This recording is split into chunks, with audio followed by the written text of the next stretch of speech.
Now I've got some more DAP drying on the canopy now. We've got it taped up, getting ready to dry. And then we'll start sanding that out, hopefully final sand it out. The tape just protects the canopy. I used hot stuff, put a whole bunch of little pinholes around the edge of it to try to get a good grip.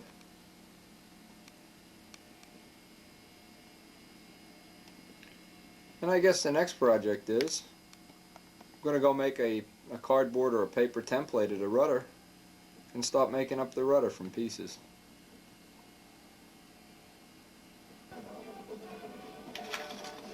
Well, we did. We made up a cardboard template, a paper template of the rudder shape. Built the outline out of the best quality wood that we had. This is really the super lightest wood on a whole airplane for back here. I've started to carve the airfoil shape, and then I'm going to have to go over to the plans and figure out the rib spacing to keep it a little legitimate nobler. That'll pretty much be ready to put on there within some reasonable amount of time.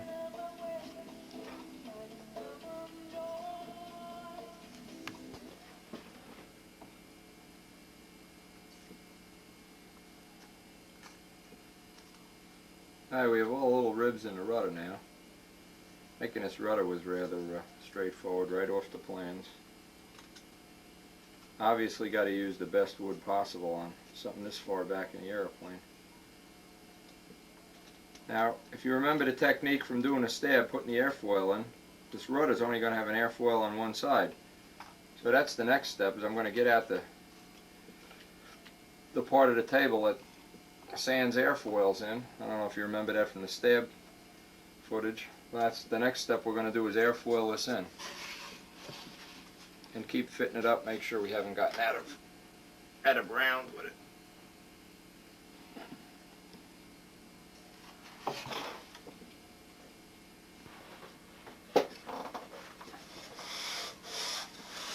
Now remember how we put that airfoil in the stab? We got to do the same thing to one side of this rudder. Only one side. One side of this rudder will be flat.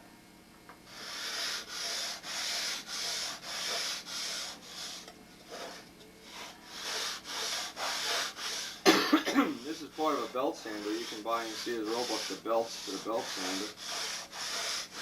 Nothing high tech here, just glue it down to a flat piece of glass, table, anything really. Keep checking your work, make sure you're not making it too thin on one side and not the other. And rather than having an offset rudder, it has a rudder that's airfoiled on one side to make a little lift. Creates the same effect as an adjustable rudder. You don't want to make this rudder airfoiled on both sides. You want one side to be flat.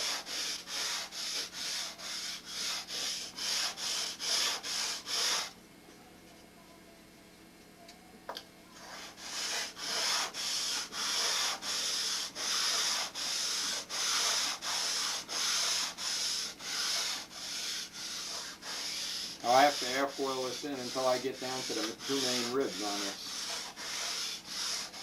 I've got the airfoil off the flange on the main rib here, and I'm just going to keep contouring this until I get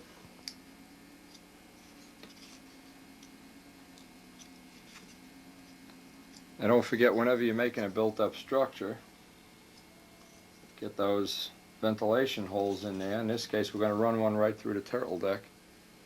If you don't do that, you take this out in the sun, it's going to puff up on you and distort the structure some. Got to have a ventilation hole into each bay. I'll try to remember to get one in the fuselage there on that. Alright, that's all sanded relatively smooth. We're getting ready. Next step's going to be to mount this on the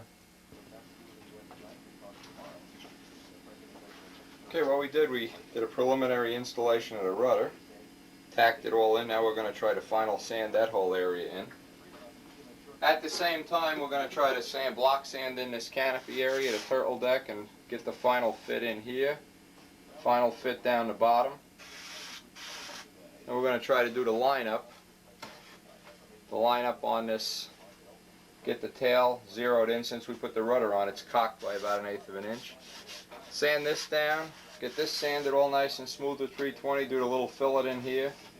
blend this all in. And that'll probably be a couple hours of work, then we'll get back on the video. From this point on, there's going to be a lot of block sanding. Want to get that sanded in. We can also sand in the nose. I'm not rushing on this. If you let this dry 2 days, it'll always sand a lot easier than if you just let it dry for 1 day.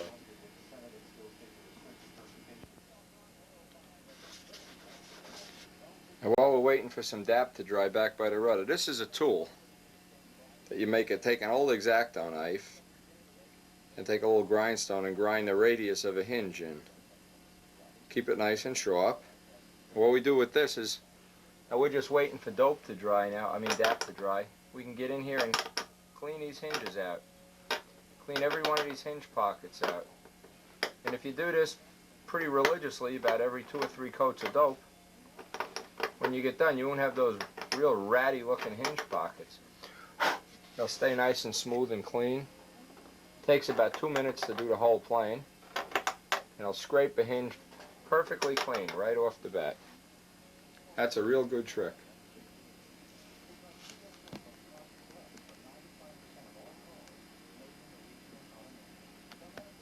That'll really help your finishing technique a little bit.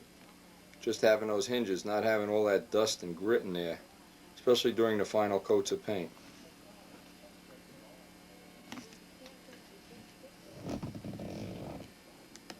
Now we've got about half of the rudder sanded out. I've got DAP drying on one side.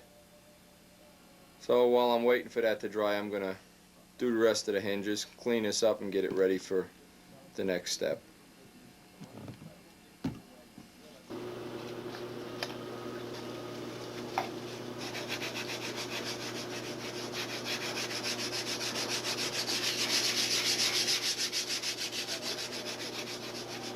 Now we got some blocks with 180 grit. Just roughing out this nose. When this fiberglass dries overnight, the epoxy cloth sands like butter. If you try to sand it the same day, if you let it dry 2 days, it's even better. Almost the same as silver filler. And you can get all the curves out that way. Now you don't want to take any of this rough paper down to where the epoxy's ending. Remember, we took the epoxy way past where the cloth actually ends here, and we took the epoxy another good inch back. We'll want to do that with 320. Now one of the good ways of blending that in is just get its final sanded to where you're real happy with it,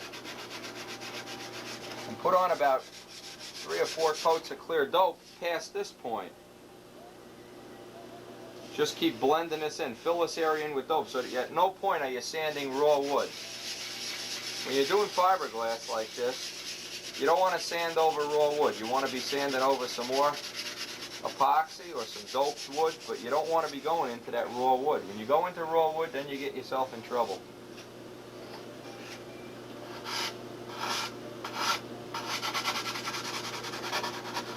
Most of this you have to do by feel too. You can feel when it's coming in. It's hard to see it. There's a rough spot right there.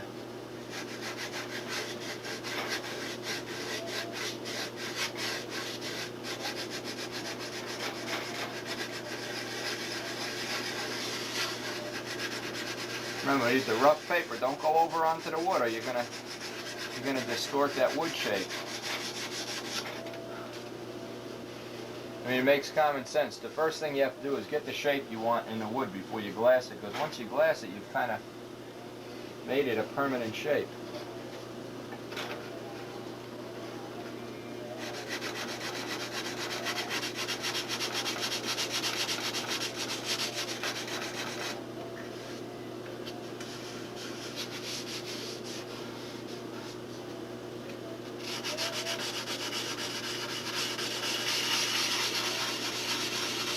Now the idea of this, when I try to set up a job like this, now I have the tail drying, the DAP is drying around the tail, while I'm working up here. Now as soon as this is done, I'll put some dope up here and go back and work on the tail.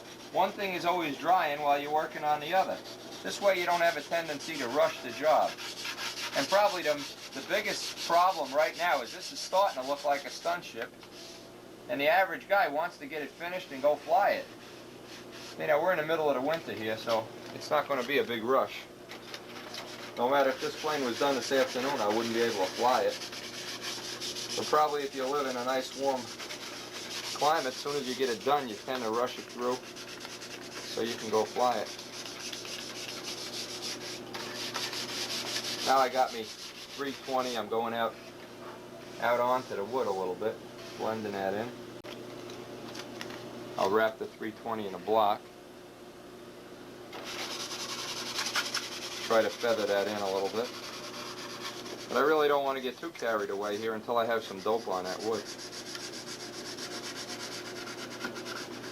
Boy, is it a pain working around these tank fins. Reminded me what a pain it was years ago. Now that you have removable tanks, you avoid all that aggravation.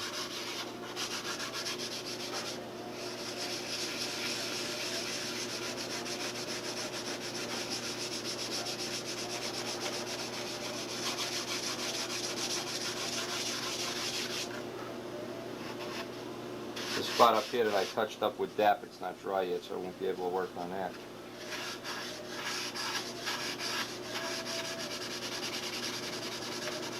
The idea is whenever you have a place where the wood is rough, hopefully you could sand it down to where everything is smooth and not build it up with epoxylite or DAP. The first choice is always try to sand the high spot down rather than fill the low spot up. That'll save some weight too.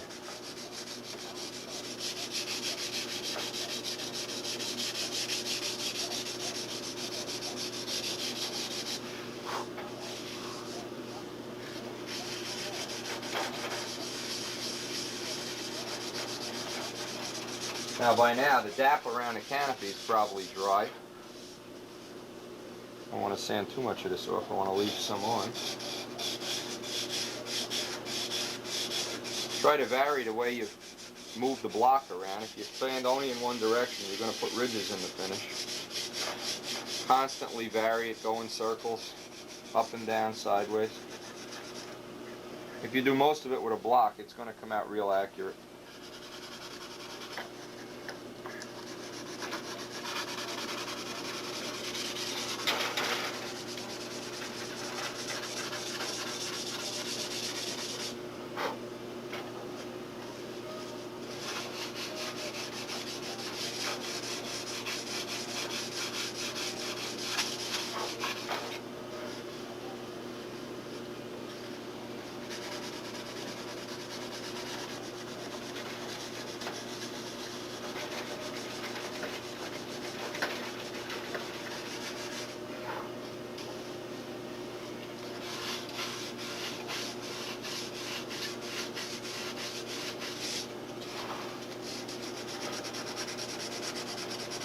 And probably the only thing I can say to anybody that's starting out on these projects is be patient.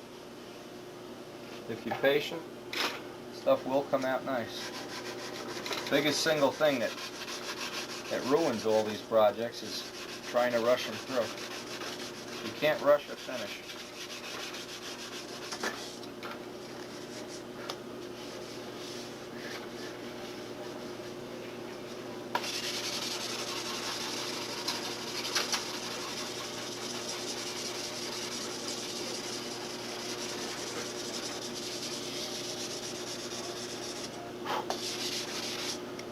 Now we can't do that until I'm not going to try to sand that down any further. Until we let this dry out, we can do around the canopy later.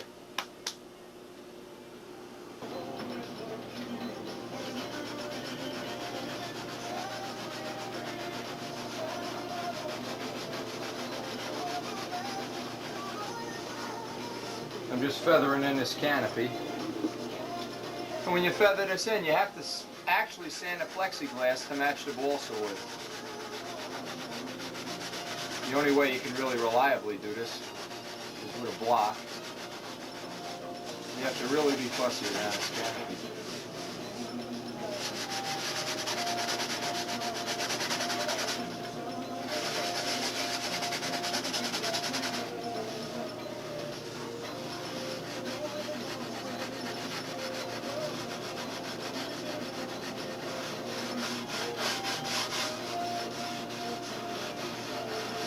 after all the time we put into this cockpit detail, we don't want to have it surrounded by a lumpy canopy. We kind of want that canopy to be real nice.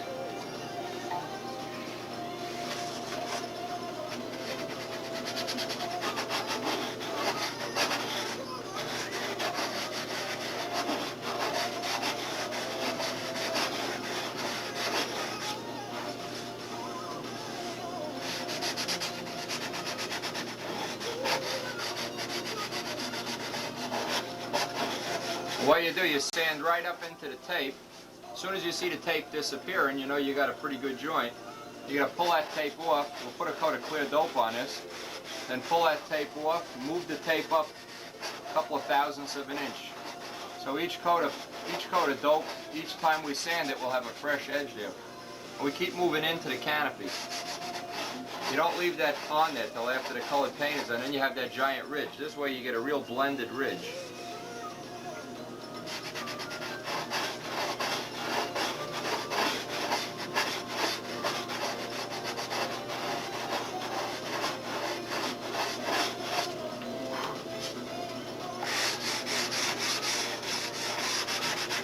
Now we'll finish this off with a little bit of 400 around there. That feels pretty good now.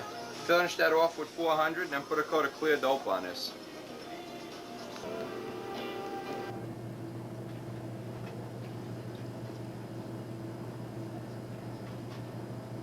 Again, I'm giving this a couple more coats of clear dope. I want to get plenty of clear dope on here.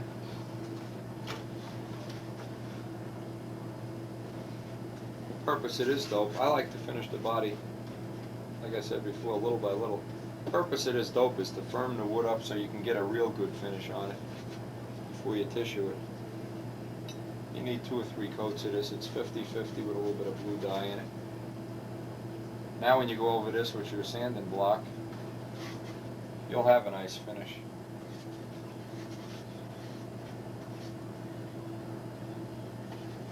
The dope, this particular dope has penetrating thinners in it, so it takes a little bit longer to dry.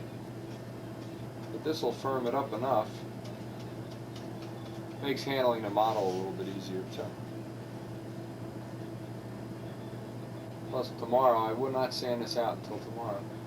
Tomorrow this wood will be stiff enough that we can handle it well. Put a nice final finish on it before we tissue it.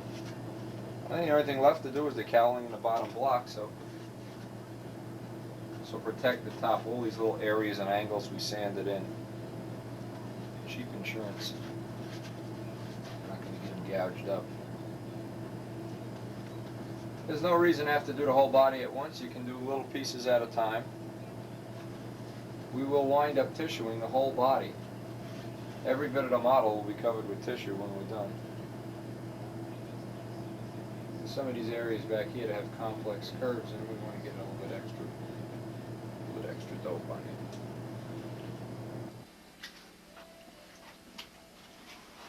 Now we're about ready to start the tail fillets today. Going to look around and find the absolute lightest piece of wood for that area. Remember, the further back in the plane you go, the lighter you want the wood. I've got one piece here I've been saving just for such a project. Super light wood, 1/2 inch. Okay, we're going to start. First thing I'm going to do is get a rough idea of what shape I'm going to need back here.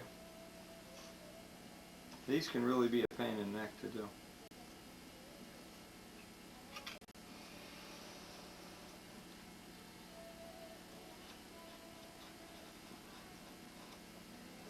And I'll block this out and we'll just start carving it in.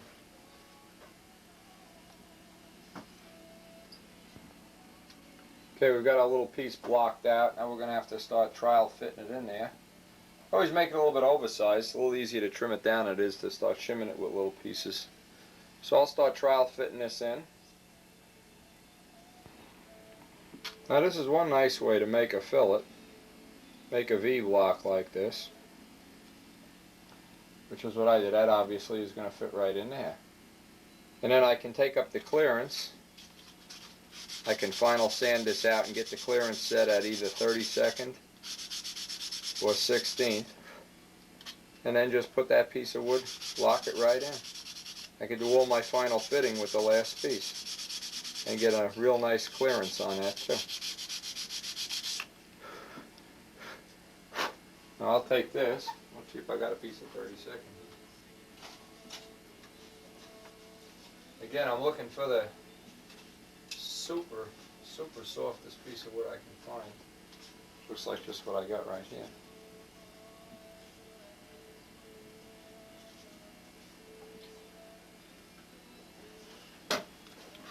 And what I'll do is just hot stuff that right on. That is a piece of quarter grain too, so this will be nice. It'll add a little stiffness to it also.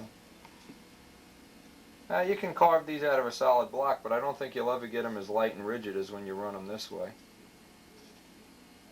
This way really does make them nice and rigid.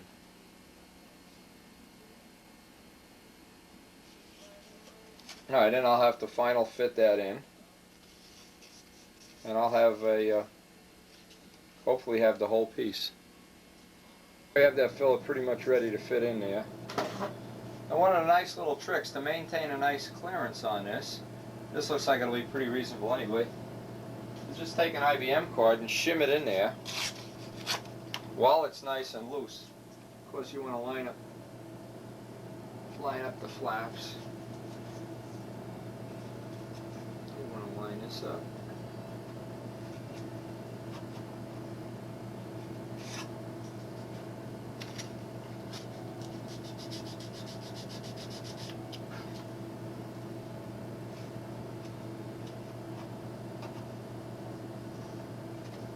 Okay, now to shim, the IBM cards will just shim that. That you'll maintain a nice fit, okay. I like to line this all up nice. This will save you a little bit of sanding later too, make sure that's even. I want to make 5 more thousandths of clearance. 15 thousandths is about perfect. That allows you to build up about 5 thousandths of paint and have another 5 thousandths still on there. I get these level. Okay.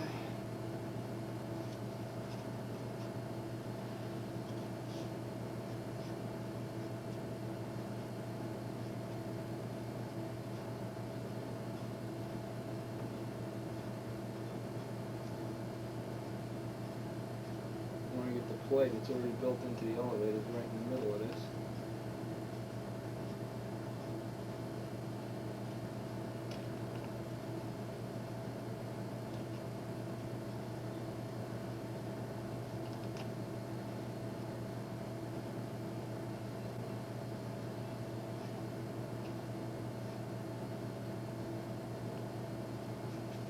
Okay, that looks about right. That's pushed right up against it, nice and tight.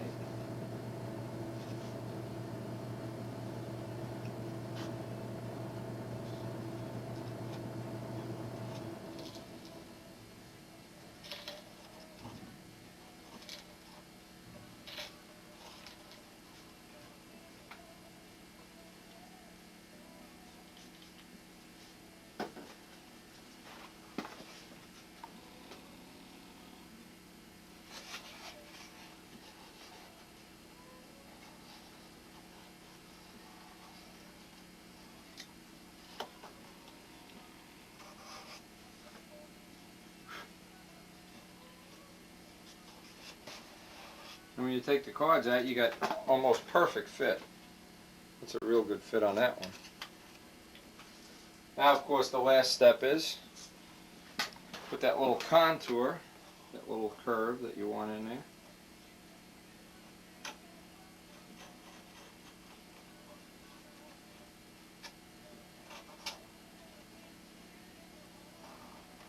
What's easy for sanding this in, once you get a nice razor cut on it, is a nice little dowel with some 180 paper taped to it.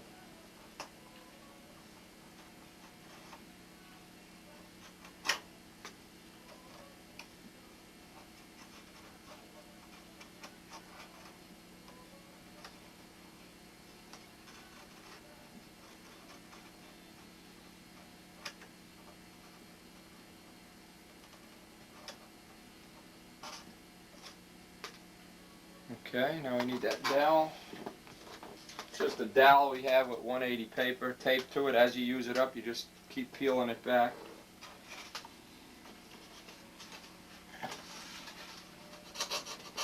And you get a nice close fit on this now.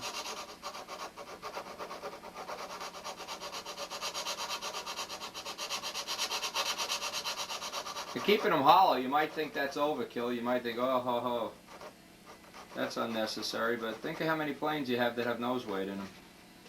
And after you build a plane, it's too late to go back and hollow some of these little details out.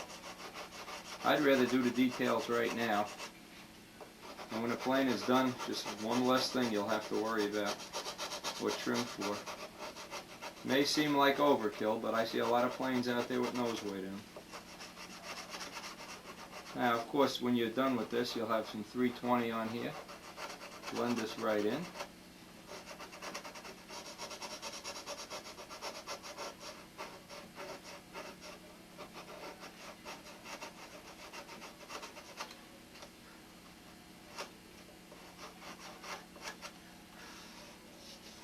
Okay, and then the other thing we want to do,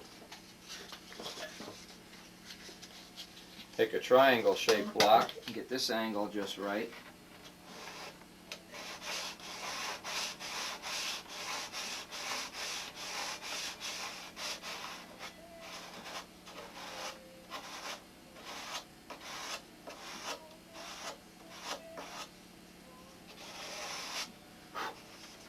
We're ready to put a little fillet material in there.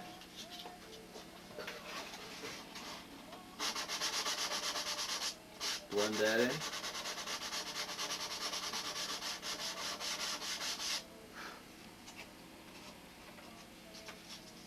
I'll turn this around so maybe you get a little bit better view of one of those after it's done.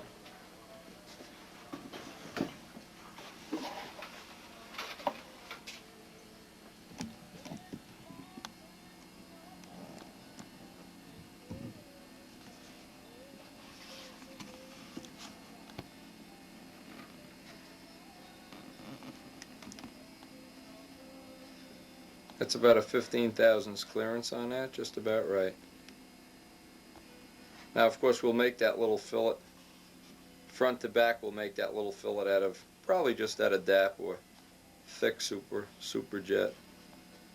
And that'll be fit. Now I'll do the other one off camera, and then we'll pick this up with the next construction step. Now, when we're sanding out these fillet areas, what I like to do is take a piece of 1/8 inch soft balsa and just hold a piece of sandpaper on it like so. And of course, every couple strokes, so many strokes, when it starts to clog up, move it a little bit. Hold it nice and tight, and that lets you get a nice radius right on the fillet, right in one stroke.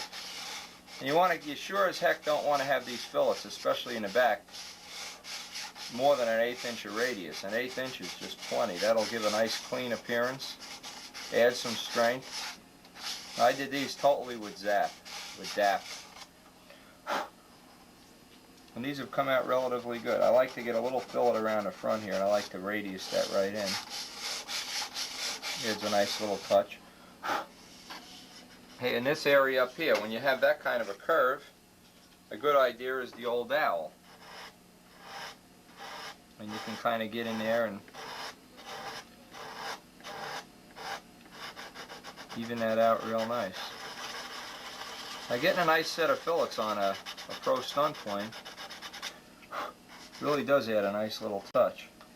I can see that's shrunken in a little bit. I'm going to need a little more DAP in there to radius that out. But right now I'll get as much as I can with the dowel and just put the minimum amount of DAP back in there. Yeah, there's just a little area in there that needs. Now, like I said, I fill as I go along. I constantly go back and fill over areas that I see a bed, because I don't want to get to the end of the airplane and have to spend a week fixing things. Around here is an area that's going to be a focal point, so we really want to get that real nice. Where the turtle deck blends into the rudder.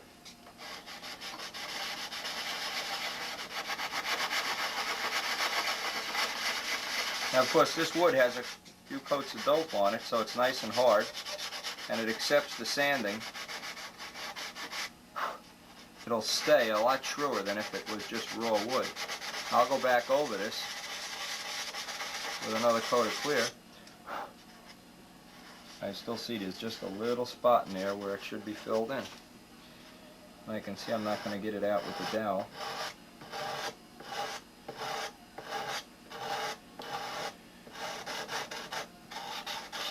Now this is just like doing any kind of sculpture. You got to constantly go back and feel with your hands to make sure you have the contours you want. And the block helps you do that.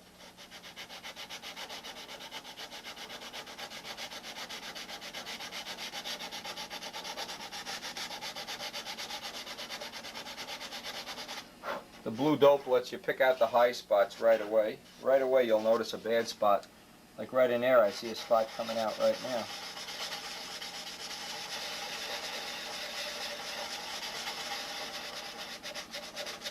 It's just a question of being fussy enough to go back over this enough times. Oh, I'm almost getting this out without even redacting.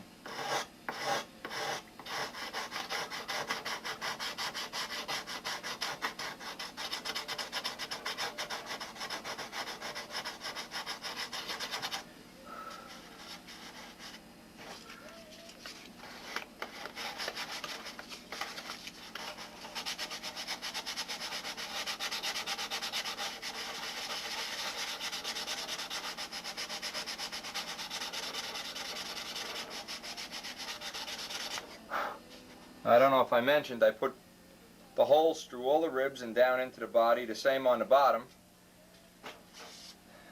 Obviously the object of that is so we don't have ballooning surfaces, the same as we did on the stab, and the same as the wing will have a hole in every rib as we built it. The other thing we want to do right now is get a nice radius on all these ribs. So we don't have any sharp areas jumping out, ripping a silk span, especially during the buffing stage. Radiusing this off now is real money in the bank when it comes to buffing out the airplane.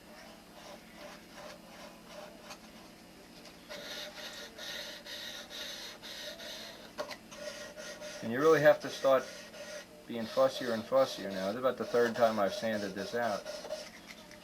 And each time I keep picking out the high spots, looking for more little flaws, looking for any little sharp ridge that's going to come through the silk span, especially being we're using double O on this.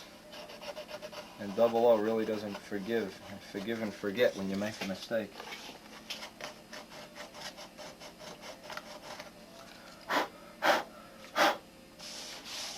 Okay, it should give you a rough idea of how we did that side, all the little tools we used. We're obviously going to turn it over and do the bottom now. Finish off the sanding around the canopy. Some of that is blended in pretty well now.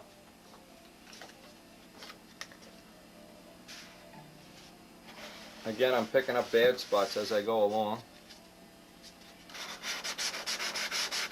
I'm trying to blend that right in. So when this is actually finished, there's no way you can tell where the canopy ends and the turtle deck begins when you close your eyes. That's a real sign of a really well-finished plane. You look at any of the really top-level planes that have a canopy, and you will not be able to tell unless you open your eyes where one ends, where the glass ends, and the wood begins. Now another thing too is I'll double silk span over this area so I have a little more strength in there from vibration and from wiping a plane off. Give that plastic a little more strength. Again, I'm using a block on every seam, every joint. Now, the top of the turtle deck is another focal point, so we'll double silk span that. Run an extra little cap strip of silk span down. That'll let us block sand in a real super nice curve. Then when I'm all finished with the block, and I see I don't have many high spots here, I can just take the fuzz off the normal way.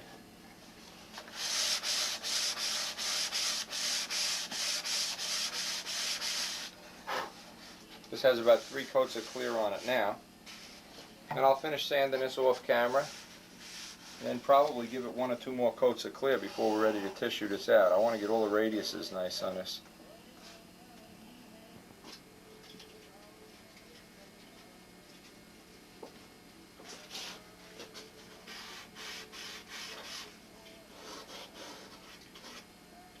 Now one of the things we want to be real careful with is this silk span that's going to go on these body openings. We want good radiuses on this because inadvertently there's going to be somebody that launched a plane that puts a little pressure on that silk span, and if there's a sharp edge,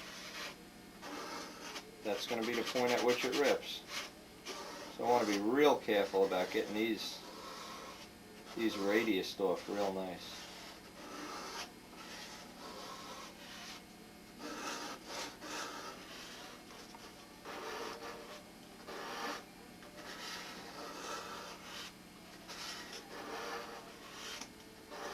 As soon as I'm finished radiusing these body holes off, I've got all the fillet area done. I'm going to give this another coat of clear dope because I've sanded through it.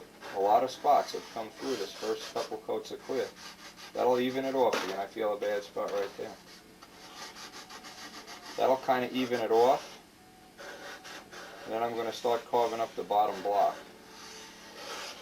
I think I'll do the bottom block, try to get that done today and get it on. Then I'll leave the cowling for last. I'll have to make a tail wheel mount.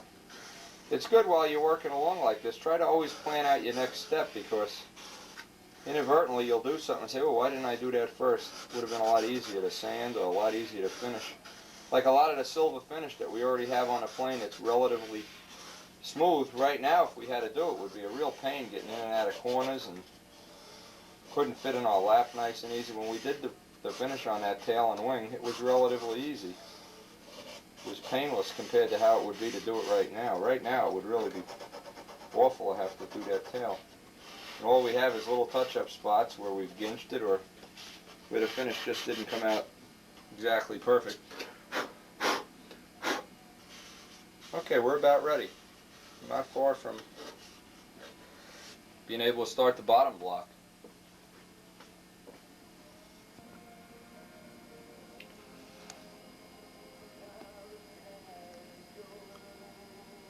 While I was waiting for the dope on the body to dry, I took a little piece of 1/4 inch scrap, made a little fillet for the flap, only because I didn't want to turn it over with that dope wet.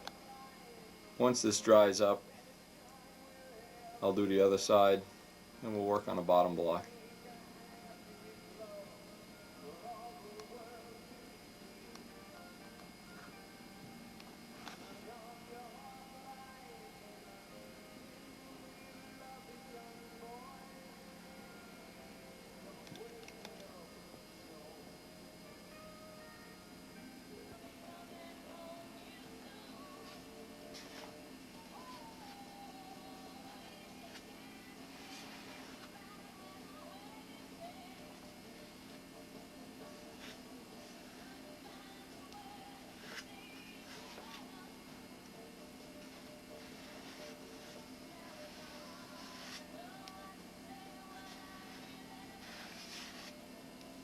I've already run a bead of thick hot stuff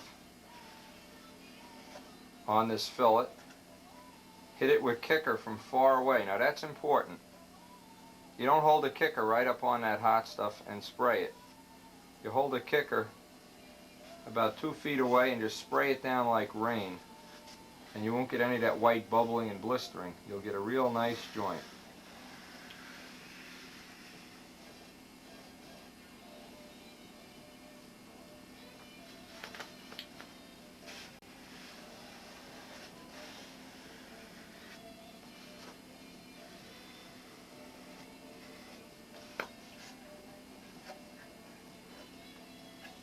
Now, there's obviously other methods of doing this. One of the real good ones is to use epoxylate and tape. I think that was published in Flying Models by Bob Hunt. That's a real good method for doing fillets, but this is about the lightest. There really isn't much weight to this DAP once it dries out. And again, we'll take sandpaper around a stick and get in there and get that out. Now before it dries, you want to always get in there with the old X-Acto blade. Clean it out of these corners.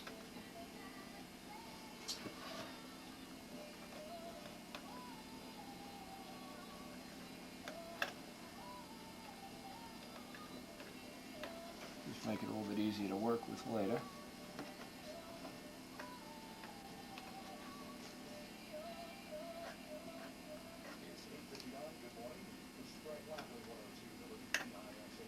No secret to doing good fillets. It's certainly not a high skill thing to do nice fillets. Takes a little bit of patience, and that's about it.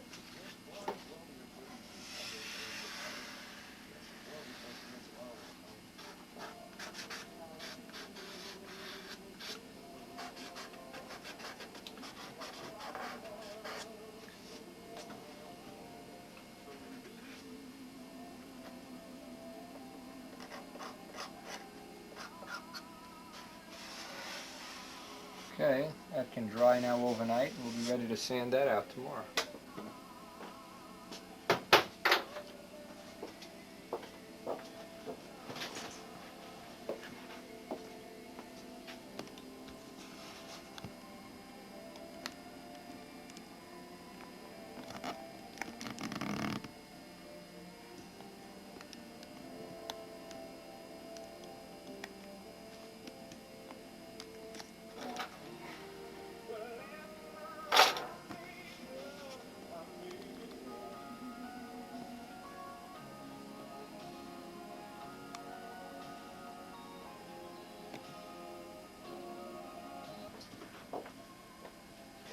We're trying to fit up the 3/4 inch block that's going to become the bottom of the snowball. We have to notch it out for the landing gear so we can get a nice rough shape here.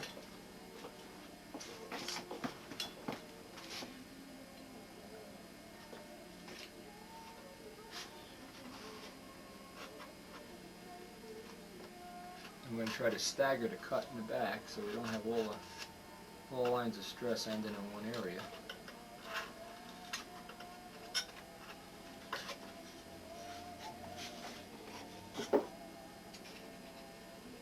Whenever you have two joints, the idea is not to line them up in one right after another. That's where it'll definitely break.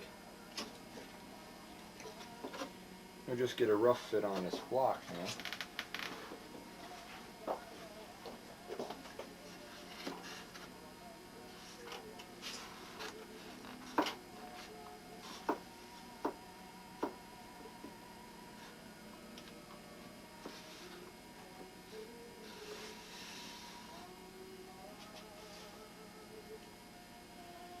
Okay, the first thing I'm going to have to do is mark that and rough it out.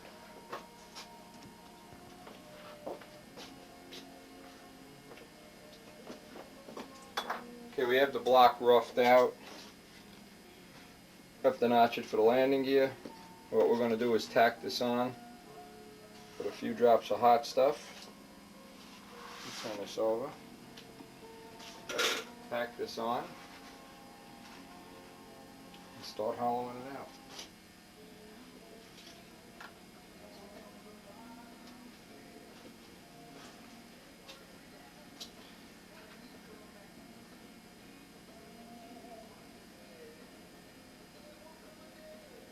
And you only need enough glue just to hold this in place while you carve it. You don't need a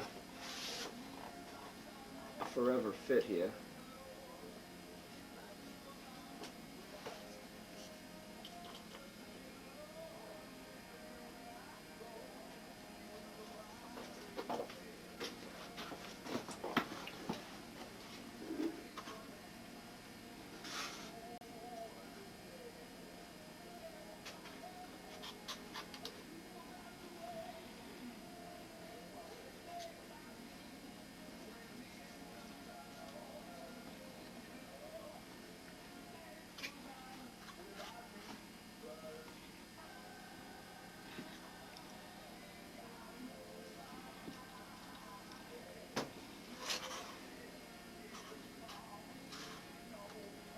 If you're not comfortable hollowing blocks out, there's a way of doing this with a wrapped sheet on a plan. The only reason I don't like to do that is I'm a lot more comfortable with a block in my hand. And that way, usually, any noble I ever built that way had the old starving horse rib look when I was done. Now if I carve this out, hollow it out real carefully, it should be just as good as the other way.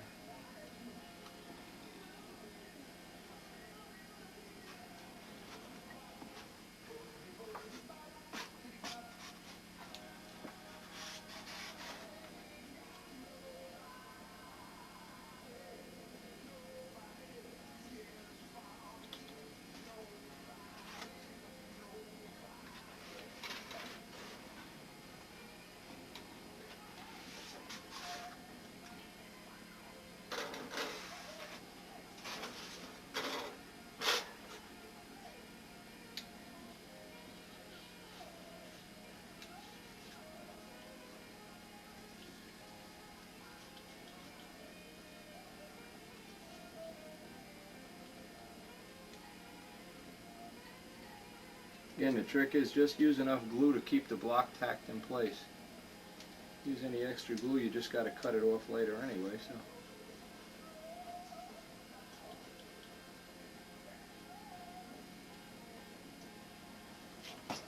Okay, that's going to be ready to carve out.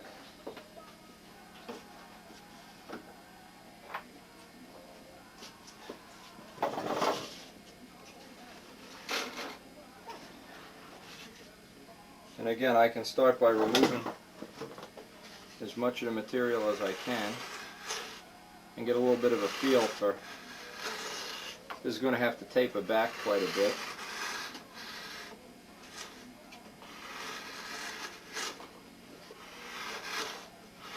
So I'll start removing all this extra material now. Always good when you start a block like this, use a brand new blade. Usually within carving one blade, the blade is shot. Of course, it turns your whole shop into a disaster area too.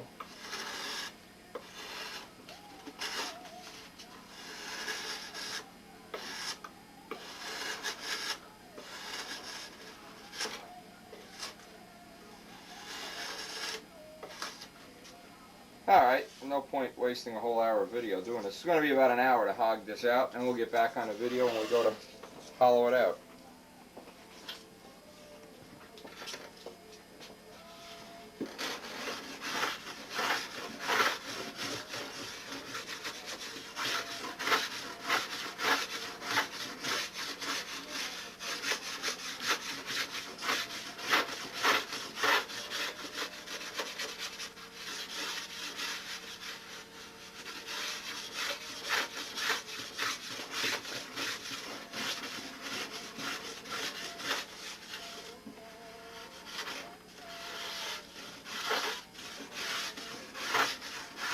Just coming down to the roughing out stage on this block.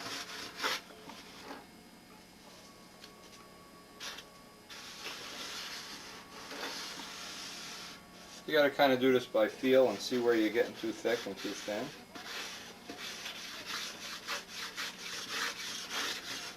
I did most of this with the big X-Acto 26 blade. Now I'm just trimming it down with this and evening it off.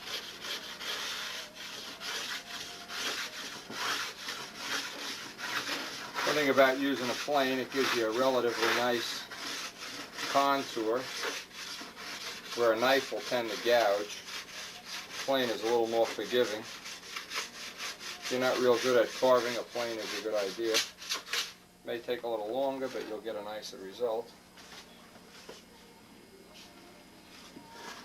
Of course, by now this whole shop is starting to look like Shaving City here.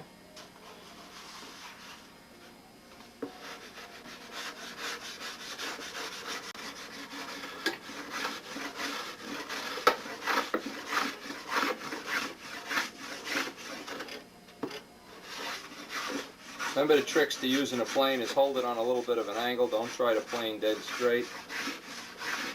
Take a lot of short little strokes instead of trying to gouge in with one stroke.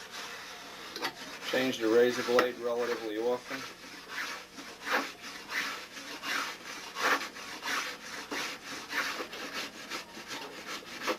You can usually get a halfway decent result with the plane without too much skill. And And you want to not go over glue joints. Once you go over a glue joint, you gouge up the razor, and that about wipes out your carving. You got to put a new blade on. So what I do is I do everything right up into the glue joint, and I'll do the glue joint with a sanding block.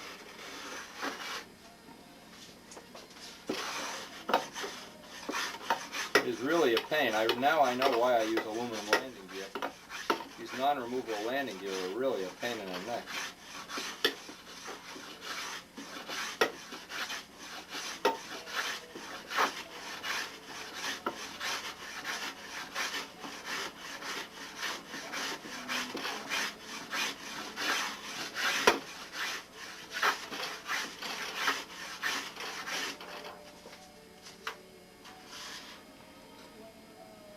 Now, as usual with typical Nobler construction, I've tried to bow the body out in the back a little bit because we don't have an adjustable rudder, so the whole body tends to have a banana look to it at this point. And I don't want to make that too exaggerated, but you sure don't want to build a Nobler dead straight either. Not if you don't have an adjustable rudder. Remember, these planes are flying with a lot less horsepower than the 60 ships. These planes have to be trimmed to fly, as opposed to the 60s that you just power through things.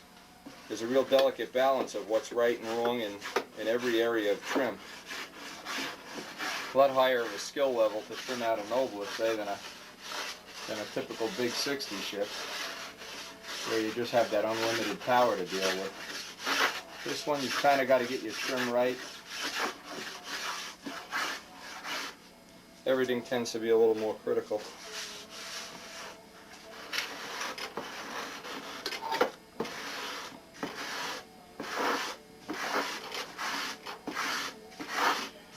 If you're not used to working with a razor plane like this, maybe it's a good idea to practice on something. Practice carving up a block.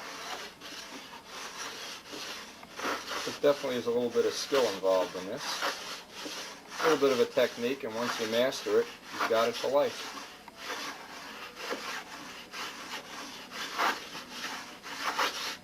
Boy, would it be nice to get those landing gear out of the way. What a pain they are.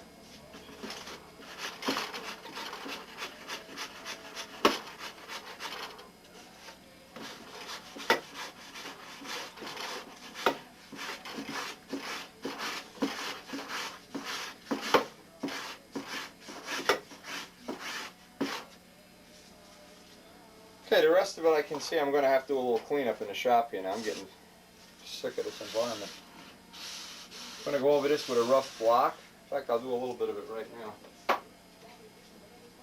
I got the old rough 80 grit paper sanded to a balsa block.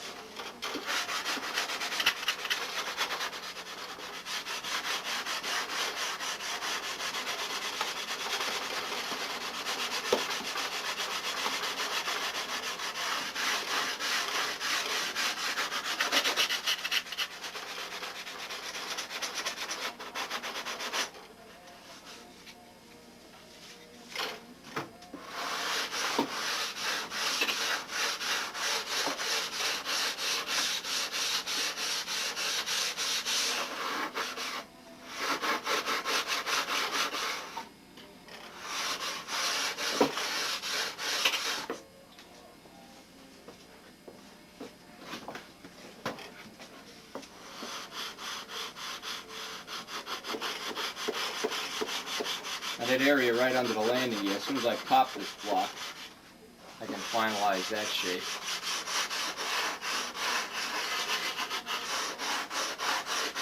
Do a little bit of contouring on this.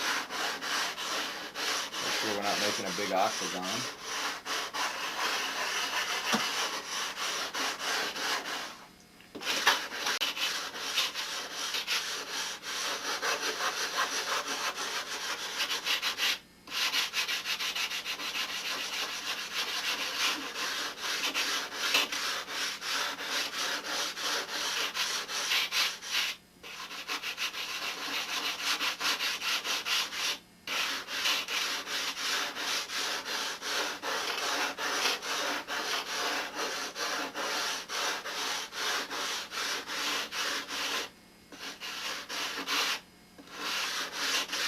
Alright, I guess I'll do the rest of this off camera, and we'll be ready to pop the block and hollow it.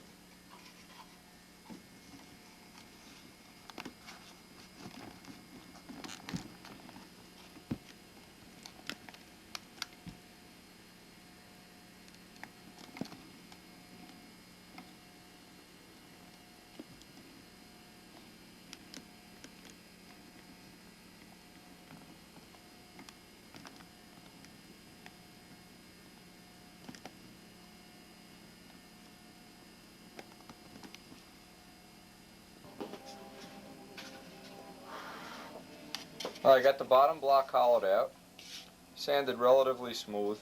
Now you can see there's a few patches I had to put in here. When you get real thin, just put a little patch of 30-second and some hot stuff. You fill in the little gings on the outside with DAP after this is installed. Now what I like to do is before I put this all together, I like to put a coat of clear dope in there. And the reason for that is this is going to be the bottom of this airplane. And from the tail wheel hole to the landing gear holes, there's going to be some gas getting in here one way or the other, some oil.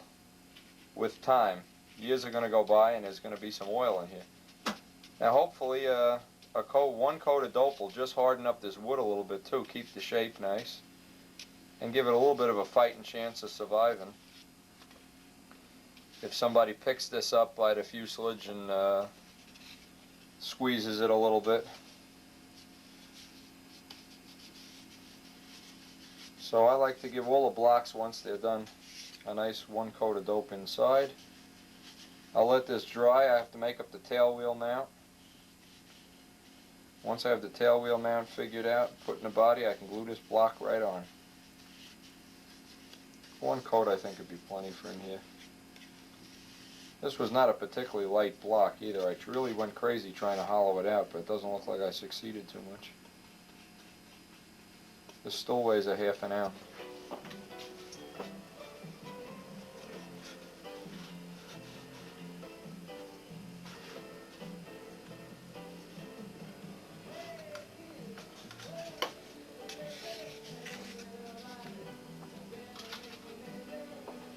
Well, the only thing we got left to do is we're going to put the tail wheel mount in today, put the bottom block on, and start on the cowling. And finish sanding out the bottom fillets. I put the DAP on yesterday, so the fillets should be ready to go. Okay, I'm going to make up the tail wheel mount next, and then we're going to put the bottom block on.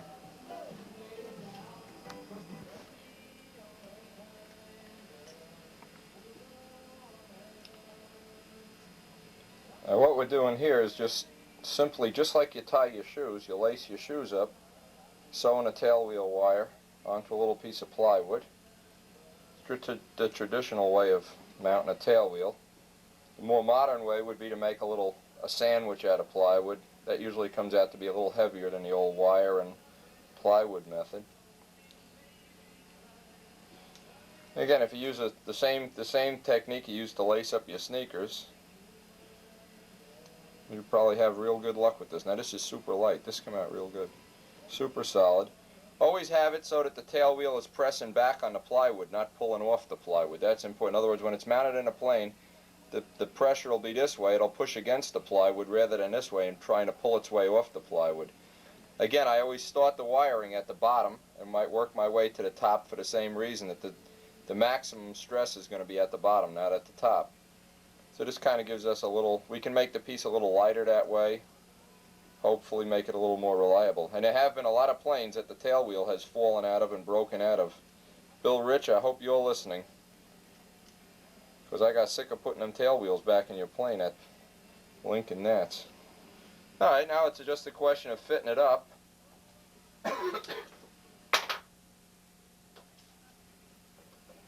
Just a question of making sure we didn't cut the plywood incorrectly. And we're kind of doing this as pretty much a mirror image of what's on the plans. I guess that's pretty close to the way it is on the plans. And we just hit it with some hot stuff and we're pretty much ready to go on this guy. And we can make the little notch for the tail wheel. That'll be the next step, of course.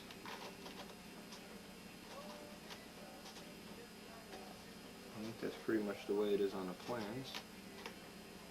Trying to keep this to be rather original. Now I'll put a little bit of triangle brace in here. I'm not real confident with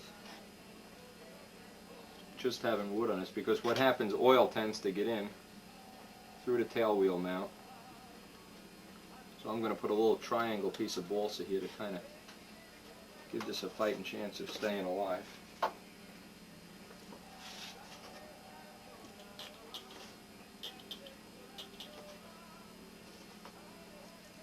Okay. Take a little bit of thick.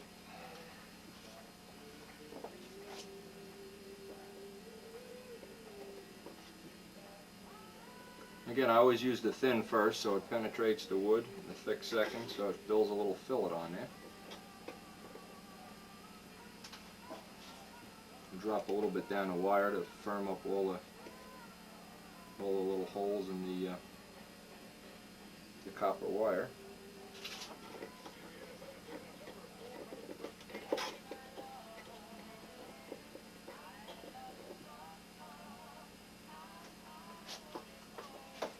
Like I said, I'm going to put a little balsa brace on there, just triangulate it in from the back, and then we're going to mount up the bottom block.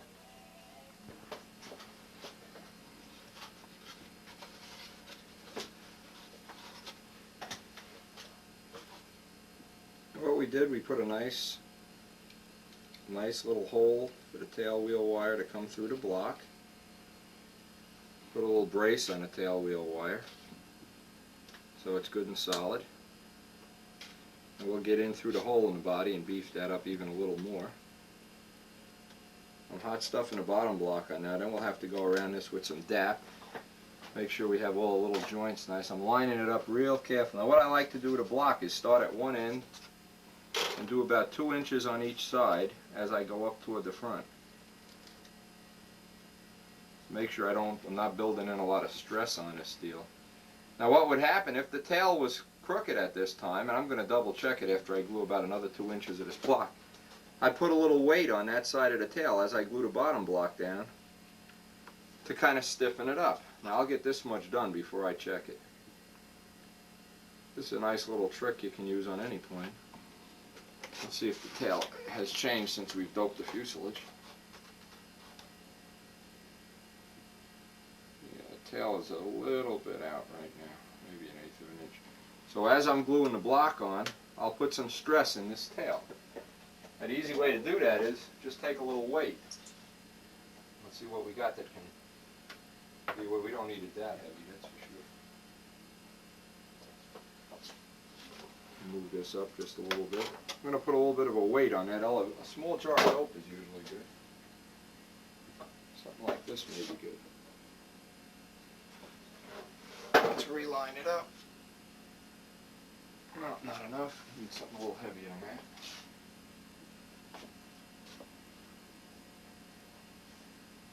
Now this is really a good trick if you can get something that weighs about the same amount that you want to move that tail down, maybe even a little more. It might be a good idea even to use something a little heavier than you need. Stress it more in the direction. I don't have anything that light here. But I think everybody would get the general idea. Let's try the old can of DAP trick. This is probably going to be too much. Let's see. Now I've got it twisted past the point where it's straight, which will be alright. And again, I'll work my way up the body, 1 inch at a time.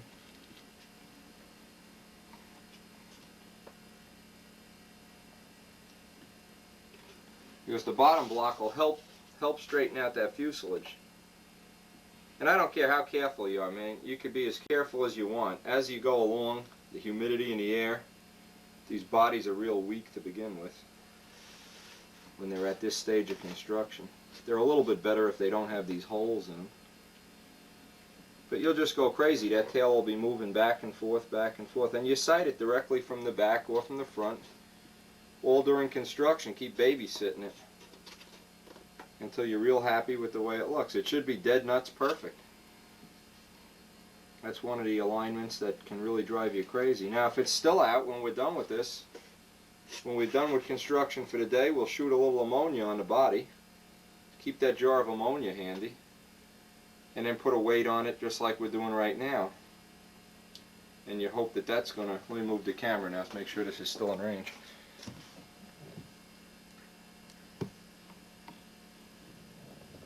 Now you can see I've already got some stress built into the body. The front of the block doesn't want to stay down anymore.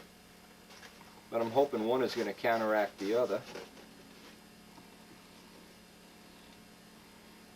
And I'm trying to get a nice tight fit here so I don't wind up with a pound of DAP in the joint. I do want to radius these edges out. I want that nice oval shape. I don't want it to be what you can see when the fuselage ends and the block begins and there's a ridge there. I want a nice smooth transition from the block into the fuse side. And the only way I'm really going to get it is by doing just what I'm doing now. 1 inch at a time. Inch your way up toward the nose. I always like to start at the tail and work my way to the nose on blocks. So that if I get a sloppy fit and I need some DAP, I'll have the DAP with a sloppy fit up in the nose of the plane where it won't hurt the CG as much as if it's in the tail. You want everything in the tail to be neat. Minimum wood, minimum glue. If you get some extra DAP, extra wood up in the nose, so what? You sure don't want to have it in the back. Anything behind the wing, you want to have minimum.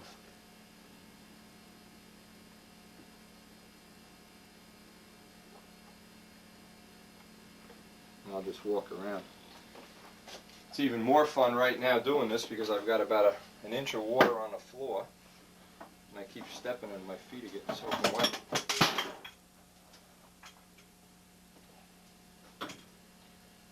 And I want to come up to the front here.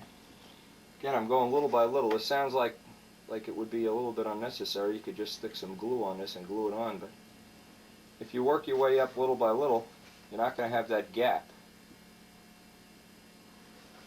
And at this point in time, this Nobler seems to be coming out real light and real straight. I don't want to give it up now and add a pound of filler somewhere where I don't have to. Keep a nice tight joint on this block. As soon as I get this block zeroed down, I'm going to get out all my little sanding tools, little sanding blocks and whatnot, and absolutely get this joint feathered in before I even go on to the next step. And I'll spend a couple hours feathering this block in because I want that joint to be perfect. And I'll pay the price right now rather than when it's in silver and I've got to add tons of silver in to zero it in.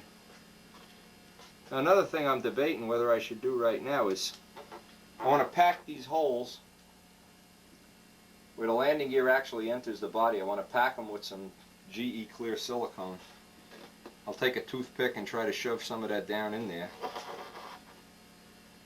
Because I've noticed this kind of landing gear where wires go in the body and in the tail wheel, after a year or so, oil seems to work its way in there.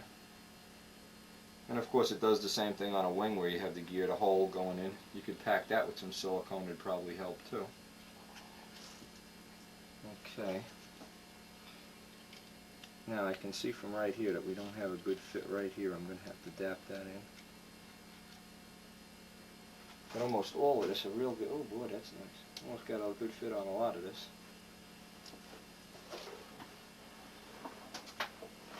Got to sling it around this table. It's going to be a pain in the neck.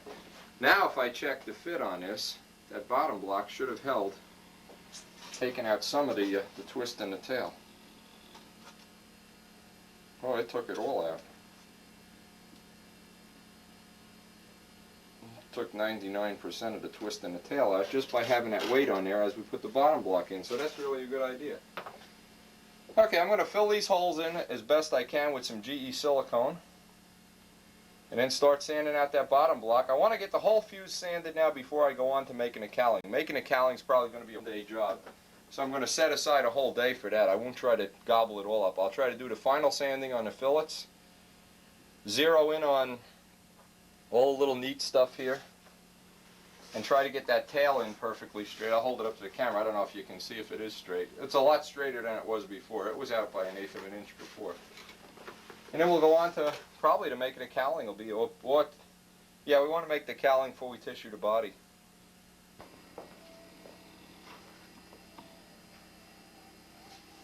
Alright, what we did this afternoon, we sanded out the whole fuselage again.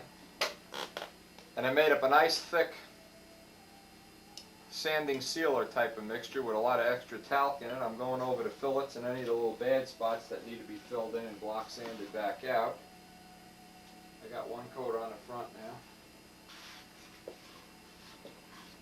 Again, I'm just going over the fillets. I sanded out the whole fuselage with 320. It hasn't been tissued yet. This is just something I want to do before I even tissue the plane. I want to fill in a bunch of gouges and bad spots that I have. In fact, I've got one right there and one over there. I want to dap them in. And this is a good time to look around and see the spots that are starting to pop up through this filler. And take care of them right now. Because if you let a lot of this stuff go to the very last minute, the odds are good you're going to get impatient and not finish it right.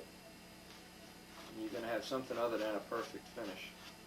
If you spend the time right now, it almost guarantees you'll get it done. We haven't made up the cowling yet. That I'll probably tackle some of that tomorrow, and I'll probably try to get the landing gear fairings made up tomorrow too. Well, that's probably going to be a couple days work getting the cowling just the way I want it. I've been going around the canopy with several coats of filler to try to really blend in the canopy area, top of the turtle deck, around the nose where there's a lot of taper around the motor mounts, a lot of the bad spots. Now this is the reason I'm putting this on video, this is a good point in time to start really getting fussy, looking around and seeing every little ding. I just put a ding in a plane this morning, in fact, with a sanding block that ran off the edge of the fillet. Start looking around and start finding spots that you want to correct right now. Don't wait until that body's all tissued up. Once it's tissued up, you're going to get impatient. And I guarantee if you take your time, right at this point in the construction, right about now is when you really have to put the brakes on and say, you know, let's not finish this plane this afternoon. Let's spend some time and get this thing done right. I know everybody's impatient. They want to finish the plane and go out and fly, and I'm certainly one of them. Especially for me, wanting to finish this Nobler up. I missed the circle burner contest because I was taking too much time being too fussy. I wanted to fly this plane in the Fox 35 event, but I didn't get to do it. But there's always next year. But right now, you want all those little spots. And I know this sounds, there's probably people out there saying, oh my God, we got to sand this all out again, what a pain. This is where it turns into a, either you're going to have that front row real nice finish, or you're going to be second and third row and wait till next year. I have to kind of decide right now. Now I look around, I purposely look around for any little spot that I'm not happy with. And I just brush on some filler. Now I don't sand this filler off for a couple of days. Give it at least 2 days to harden up and dry up before you block sand it out. Or what you wind up doing is just gumming it all up and it balls up. You make little gouges and everything. But the blue in it lets you pick out the high spots when you get your block out. The blue will help you pick out all the bad spots. The silver lets you see them right away. Silver ain't going to let you get away with anything. And this is probably the part of finishing that you really can't teach people. It's got to come from inside you. You have to be real fussy to begin with, and you have to say, I'm just not going to hurry this through. I'm going to take my time and really get this finish on here right. There's no real tip here I can give you other than just take your time and get an early start on whatever you feel is going to be the building season. Try to keep the glue joints nice and neat, and just keep going back over it, over and over, even after it's in filler coat, and get all the little dings out. It's the only real guarantee you're going to have that you can really get top quality finishing.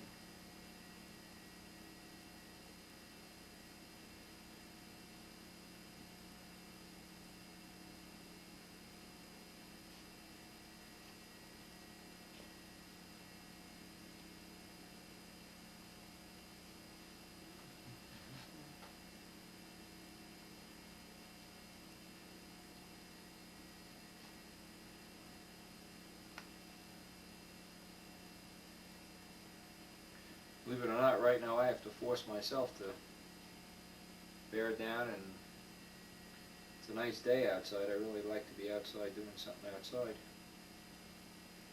Now I gotta get the priority into this finish.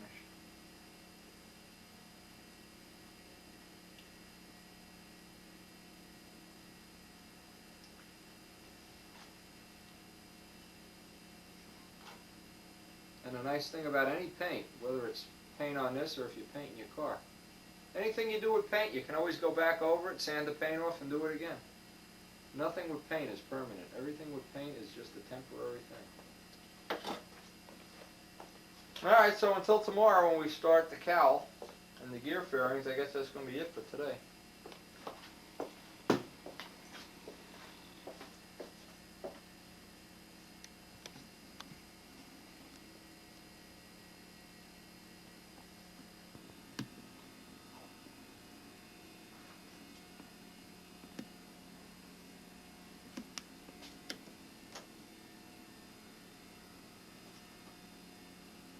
And today I'm going to try to block sand out a lot of these rough spots up along the top block here. I'm going to work on the fillets a little more. I put on, between the last time we had the video, on about 5 coats of real thick filler. A couple of the bad spots in the silver I've dabbled in some filler. There's a spot out on the flap there where I hit it with a sanding block. Up around the canopy we got 5-6 coats of filler now, and I'm going to get my little sanding blocks and my 320 paper out and try to clean this whole body up. Then I'm going to start working on the cowling. That'll probably consume most of this day.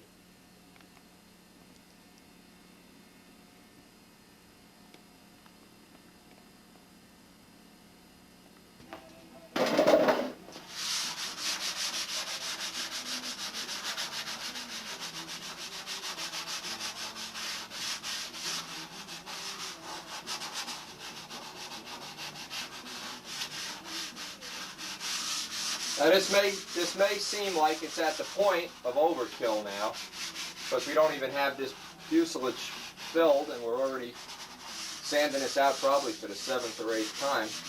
But I guarantee you, each time you do it, you'll pick up some high spots. And the idea of doing it on a fuselage takes most of the stress, most of the vibration of the airplane.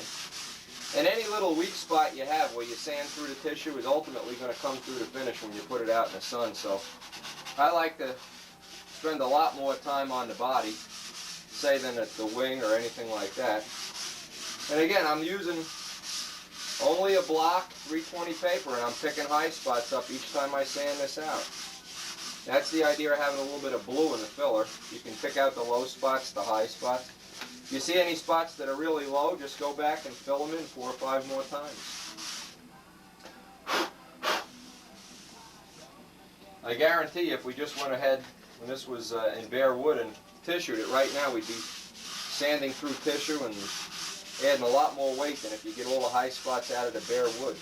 And each time you put dope into this, each time you wet this wood with dope, the wood swells a little bit, it changes shape a little bit, but now it's nice and stable. Now it's got 3-4 coats of dope on it, and when you sand it, you pick up the raw high spots right away. You can feel them even.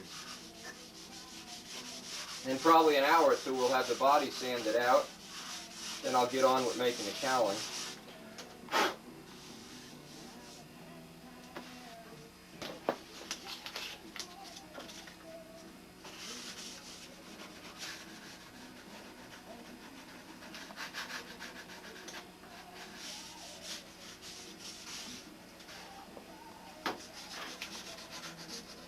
One of the areas it seems most people have a problem getting a nice finish is on fillets. Now I take a piece of just hard 1/8 inch balsa, radius 1 edge, and keep moving it in a sandpaper. Sand it for a minute or so, and then move it up the sandpaper. Sand it for a minute, move it up the sand. So you're not sanding on the same spot. See the stripes? You'll use up the whole piece of sandpaper then pretty efficiently. You won't wind up buying 800 sheets of sandpaper to sand out an airplane. I don't waste a lot of sandpaper. It doesn't take a whole lot to do this correctly. But you sure can waste paper if you want to. Now you can press down, and that'll give you the radius going into the fillet. Again, there's about 5 coats of talc on here, real thick talc brushed on. So it's sanding right out like butter. It's been drying for a day. I worked on the house yesterday instead of the airplane. This way it gives it an extra day to dry, and it sands just like butter now. Now I sand it for a few minutes and I move the sandpaper. And that's the trick to getting them fillets right. I don't know how good other people do fillets. There's probably other tricks. There's probably better ideas than this. But this way here, hope you can see this on the camera. This'll let, now as soon as I see the white coming through, that's the dap. Now remember, I did these fillets with a layer of thick hot stuff, sprayed back from about 3 feet away. Just spray on a little bit of kicker, very little, so you don't get them to bubble and blister up. Now, as soon as you see that white coming through, which you can see right now, I know I've got all the high spots taken care of with the block. When I rub my finger on this, it's probably going to be real accurate. If I still see some big low spots, I'll just go back and add another coat of filler with the striping brush. Now with my finger I can feel it. That's real nice. That came out real well. Now you also want to sand straight down the body side, pressing down into the fillet radius. And then you want to sand straight into the body this way, pressing the fillet radius. And by doing that, you'll find out that you'll get a nice radius. There won't be any over. Oh, that came out nice. Okay. I don't even think this will need an extra coat. And you can sand right into the leading edge here, and that gives you that little radius in the front and the back that I feel is important to keep the crack from developing there. If you don't put that little radius in the front, you run the risk of putting a crack in here if you nick a prop or who knows what. You get some idiot to launch your plane and he doesn't point the nose out or something. You won't crack the fillet in one flight.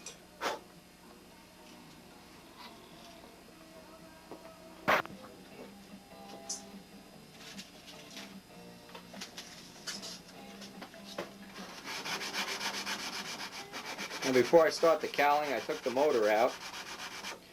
I want to true up all these edges, nice 90 degree, nice and flat, so I can get a nice tight cowl fit. The other thing I want to do is any loose areas or any area where fuel might get back in by the gas tank or down under the blind nuts, I want to take care of that right now too and seal that up with some hot stuff.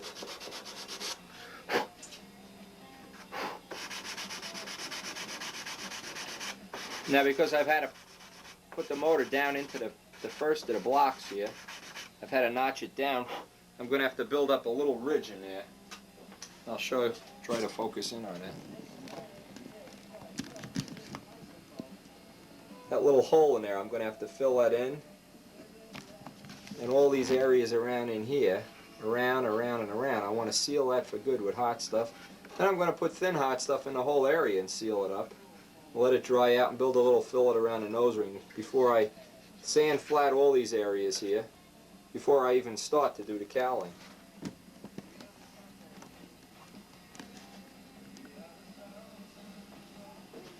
Now it's important at least to start, if you're going to try to get a decent cowl fit, at least start with 90 degree areas. Start with nice flat areas anyway. If this was a 60 ship, I might even want to put 64th plywood pieces along the whole edge to get a nice flat area. But I don't want to add any weight to this. I'm trying to keep the weight really down on this guy. And I want to thin this area here out. And get all that area fuel proofed in there.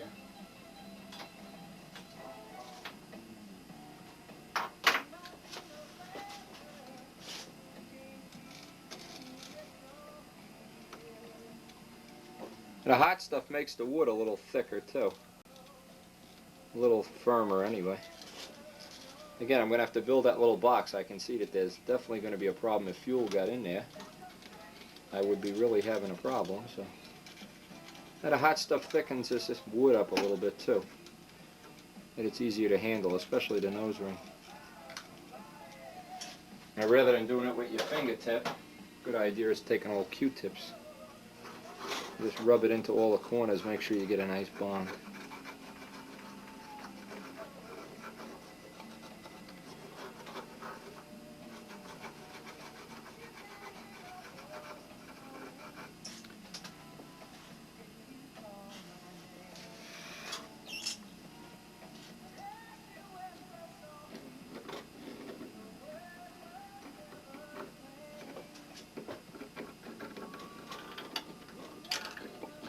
Now the reason I haven't hit this with kicker is I want this to soak in as good as possible. Let it just soak. Any little cracks, little dings, little dents in here, I want to have a nice bead of hot stuff around. I also want to have a nice bead of hot stuff around a tank vent. In fact, I'll get some down in there.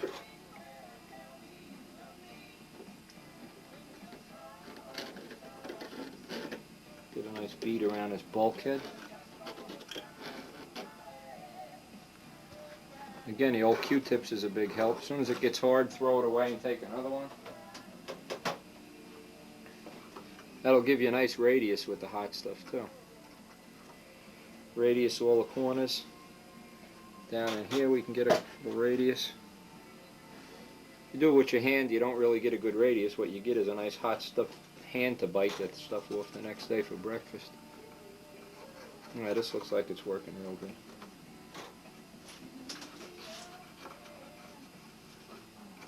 Since the thin hot stuff penetrates real good, it gives you a nice penetration. We can do the edges here too.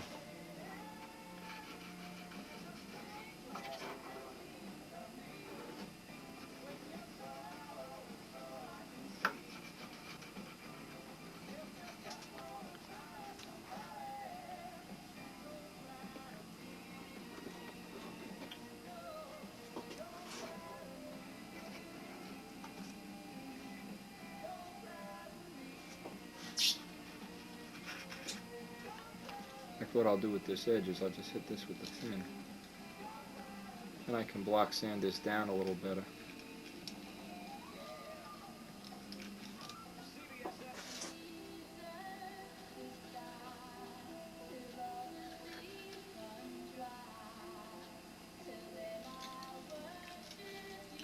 And what that's going to do is help establish a nice area.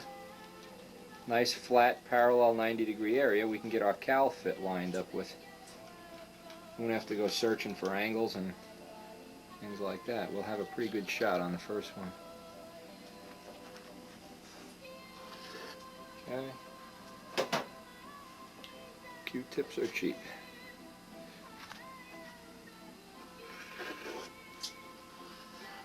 Now getting a good cowl fit is really one of the tests of a quality airplane. It's a pain in the neck to do. Nobody's going to deny that. But if you're going to have a cowling, you may as well spend a little bit of time and get it nice. Okay, everything's soaked in pretty good here.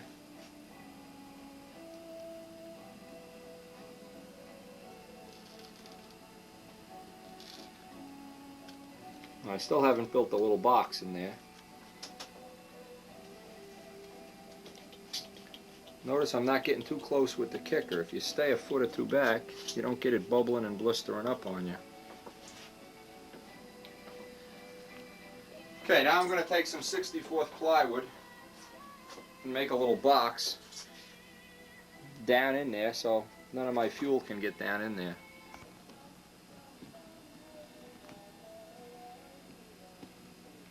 Now we pretty much have the last coat of clear before we tissue it sanded out. Cowling area is all 90-degree, trued up, sealed up with hot stuff. And we're laying out a whole bunch of blocks. I'm going to weigh these blocks and pick the lightest ones, obviously, for carving up the cowling. This is going to take a few minutes, so I'm going to do this off camera.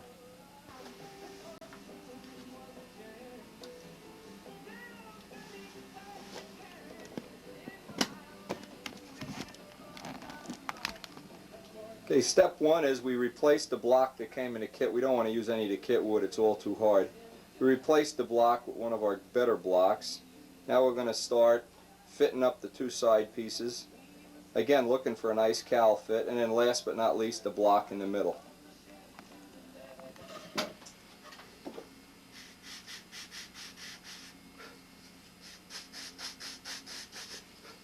Okay, we're block sanding down all the edges. Want to try to get the grain ends nice and flat. And again, we're just putting some pressure on this block and making sure this one slides in nice and tight for a nice cowl fit. Now it fit one way a little tighter than the other. I guess I got a little bit of an angle on it. Okay. The thing that's holding us up from the angle is the vent tube here. I'm going to have to put a little relief in there for the vent. Okay, that looks like it's going to be a nice fit. Okay.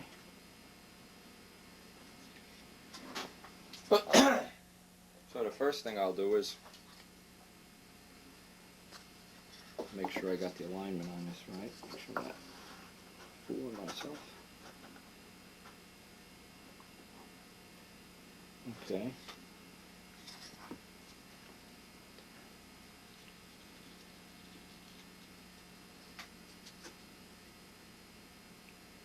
You want to try to keep all the edges nice and straight now. All on a 90-degree angle if you possibly can. Constantly going back and shaving away at the fit. If you shave too much away, take yourself a little piece of 64th plywood or some thin balsa and gouge it in there. Okay. Now I have to take some off the back to even that fit up. Which I just do with the electric sander, that's all.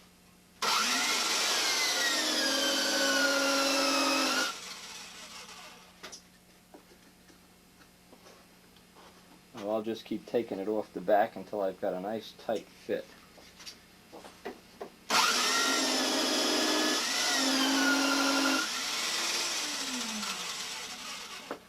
And you can only do one line at a time. And you can't get too rushed by this. Okay. And we've got the top pretty well set. Take a little more off.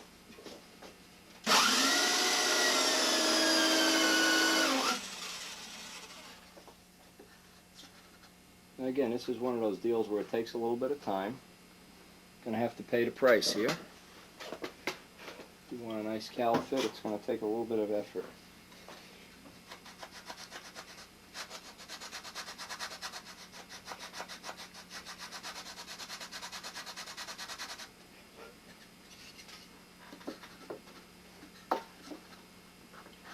And as you go about it, you've got to do each block individually. You can't wait until you get the whole thing, because then you miss some of the angles.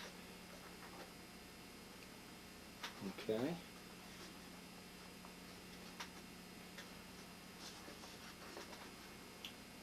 Looks pretty decent. Okay, now of course we're going to go back and do the other side the same way. Try to line up all the cowl fits on it pretty decent, and we'll come back. Okay, we've got the U-shape assembled here pretty well. And of course, if you keep doing little test fits before you put that little block in, keep getting away at those edges and getting it so hopefully all the edges will line up pretty well right now before we put any shims in. Alright, now we got to fit a little block in the front just like the kit. We'll cut that block, we'll look around for a soft piece of wood because we're going to have to really do some dremeling and carving in there. And we'll glue that in and tack glue the whole thing on and start hacking away.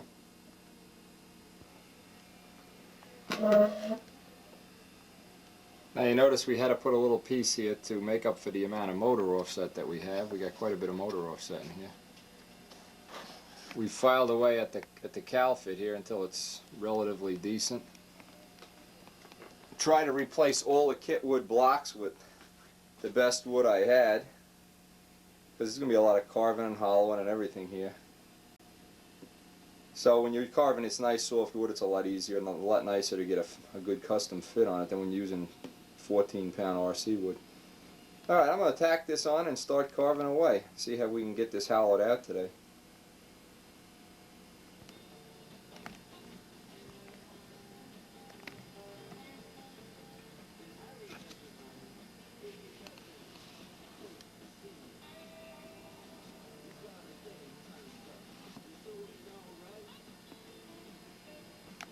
Okay, we got the blocks ready to carve and hollow out. Now we're going to start carving them out. I'll mark the spinner shape on the front and get out a number 26 blade and start carving away.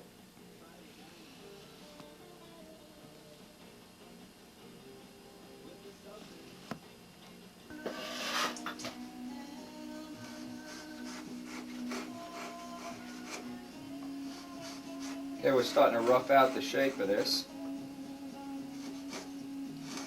Now remember, we got to allow, you cannot make this shape so small that when you hollow it out for the motor it's going to be too thin. So you want to be real conservative in the beginning, rough out the shape, get it as close to what you think it should look like without going too far. Then take it and pop it off, put the motor in there, hollow it out, and then do the final trimming and fancying it up once the motor's in there. Notice I got the nose ring inked on there. I just put the spinner back on there, held it in place, lined it up with the top.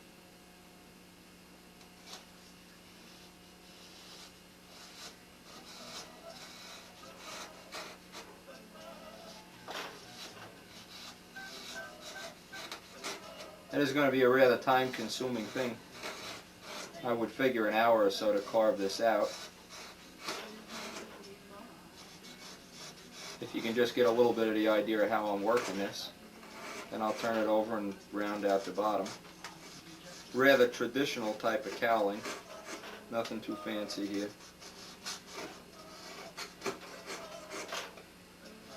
One of the only modifications I want to make to this cowling from the old plane is I want to be able to get in and choke the motor. I don't like having to flip the plane over to start it. So I'm going to have to figure a way of getting my finger in there to choke it. Alright, well, I'll do the rest of this off video and then we'll get back to this. Just get an idea of how that's coming out.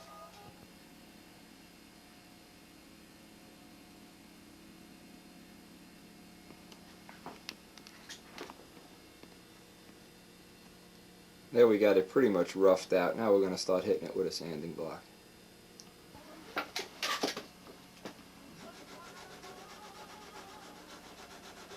And one of the parts of carving a cowling that a lot of people find real hard to deal with is getting a spinner fit and get that little lip that usually the spinner does not blend into a brick wall. There's a little reverse radius underneath it. Now I took a little 3/8 dowel, put some 180 paper around it, and I can get a nice radius right in there.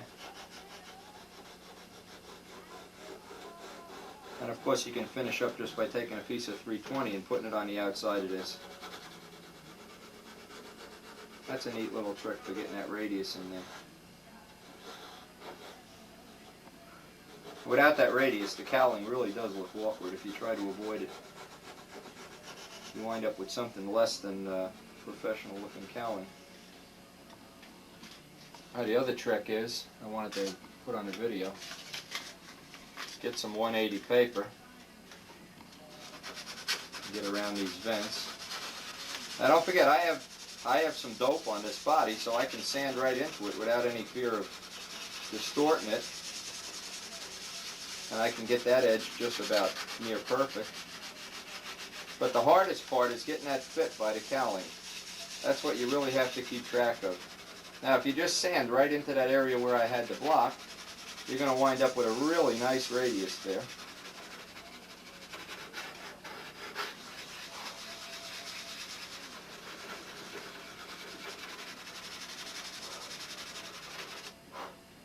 And of course we're going to go right in the back here. I keep coming back to the fact that these vents are a real pain, boy.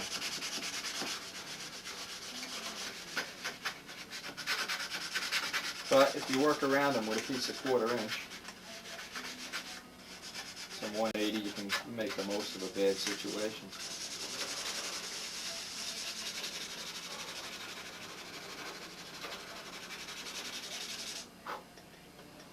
Right, and of course we want to blend everything in now. Blend everything in, blend it in the back before we pop it off and start hollowing it out.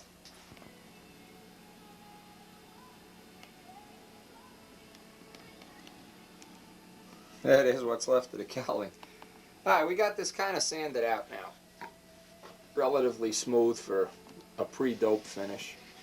Finished it off with 320. And what I'm going to do now is to get a nice sharp brand new razor blade, if I have one, I probably don't.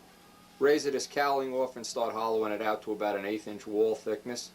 Leaving a brace right about here to seal off the hot area the hot air area. Put the vents in like the bottom of the plans show on the bottom. And rather than having one bolt hold the cowling down, I'm going to try to get two bolts holding the cowling down and recess the bolts in quite a bit so that I can actually bolt the cowling back on the plane and sand it back in. I'm also going to true up this area here with a little tool that I have made. I have a spinner backplate with sandpaper on it, and I'll just put the engine in after it's hollowed out, twist it a few times, and get this edge just about perfect. That's an easy trick to do. That'll give me some spinner clearance too.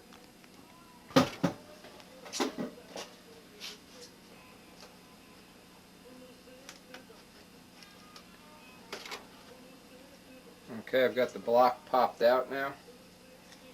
The little bit of wood that stays on here I'll block sand off right now. And we'll take a look at that. Always try to use a brand new double-edged razor. When you pop that off, it seems to be the most reasonable way to do it. Any of the little wood that stayed on here from the hot stuff, get that off right now so I can start working on my cowl fit.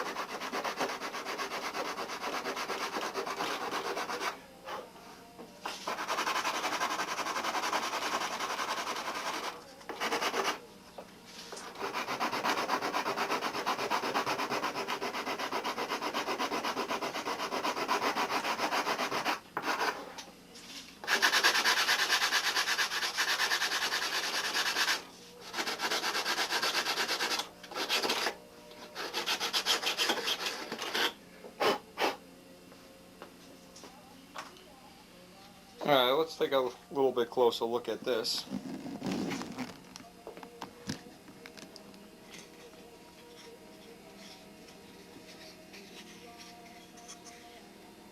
Now, there's a lot of this we could get out with a Dremel razor, one of those rounded razors. We'll try to get some of the big chunks out, and then we'll finish the rest off with a Dremel tool.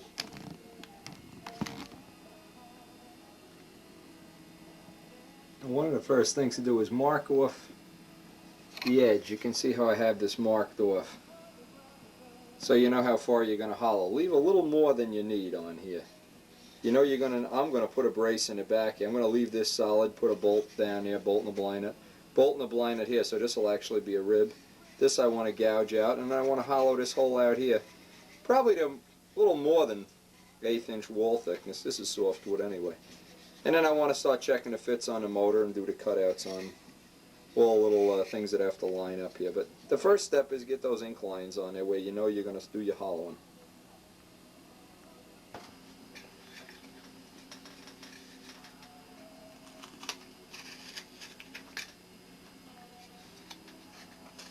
Now you're going to find out when you use these razor blades, these rounded razors, they're good as long as you're going with the grain. Now in here, this area, we're not going to be able to go with the grain.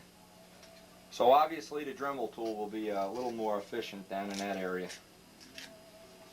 Now I just gouge most of this as much as I can out with this. Keep squeezing it, make sure you don't get it too thin.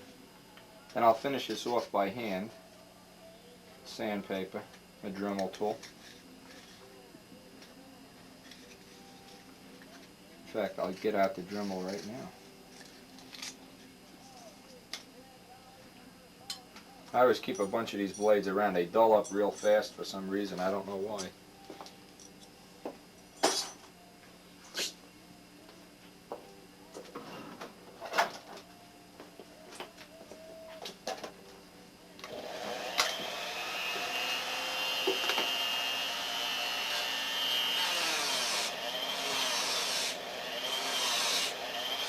Now I have a variable speed Dremel tool, which is a big help. I can kind of dial in the amount of... If you run it at full speed, you tend to go right through the block, which I'll probably do being I'm on camera.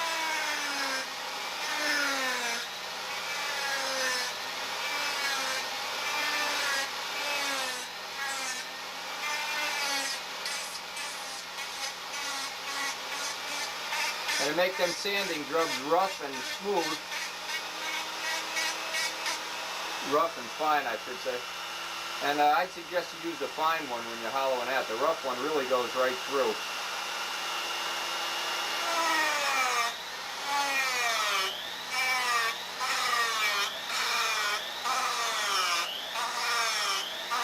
Another thing too, using a drum like this, it leaves a nice radius around all the corners. You don't get 90-degree angle corners, which is a big help. Adds a little strength that you normally wouldn't have.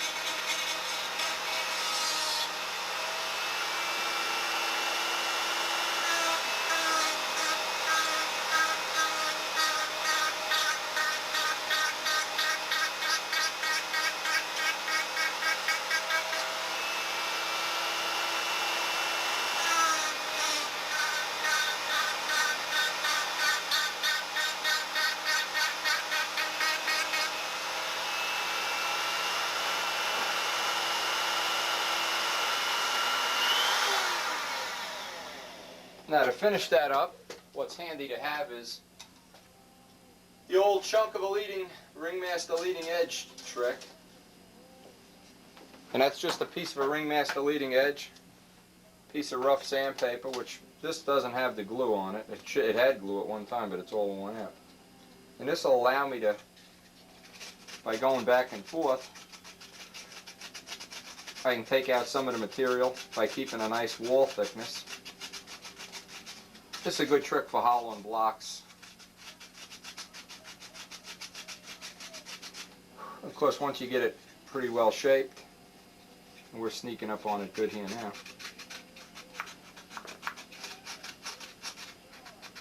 And switch to a piece of, say, 320, 220. Get a nice finish in there.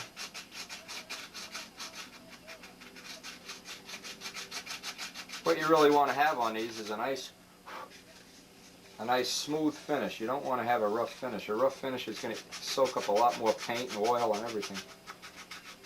Finish in here should be relatively smooth. You pay the price now, and a year later you won't have an oil-soaked sponge.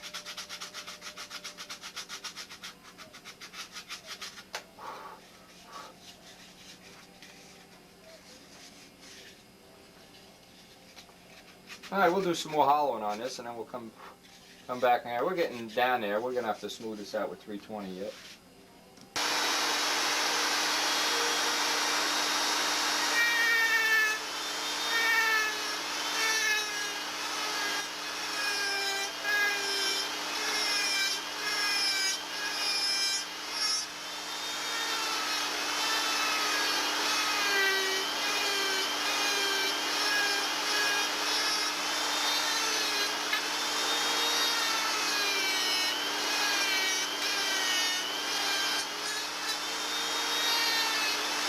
But this is where having the lines on a cowling is a big help. You can kind of gouge right down to the line. I'm using a shop vac to pick up the dust as I go.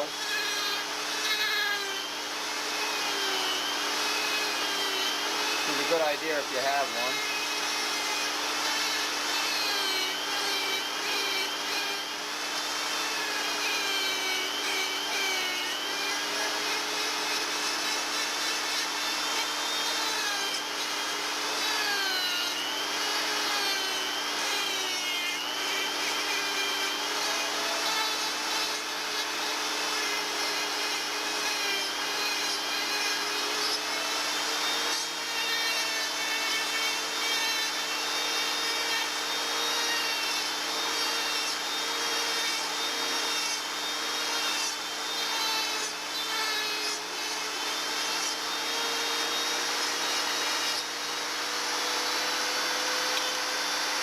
Now we got some of the basics.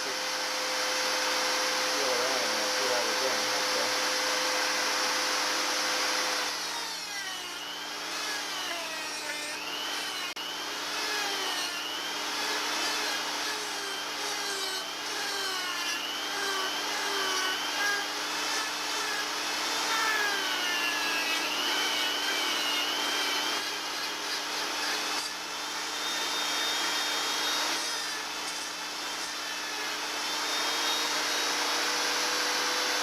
Feeling around in there, make sure you don't get it too thin.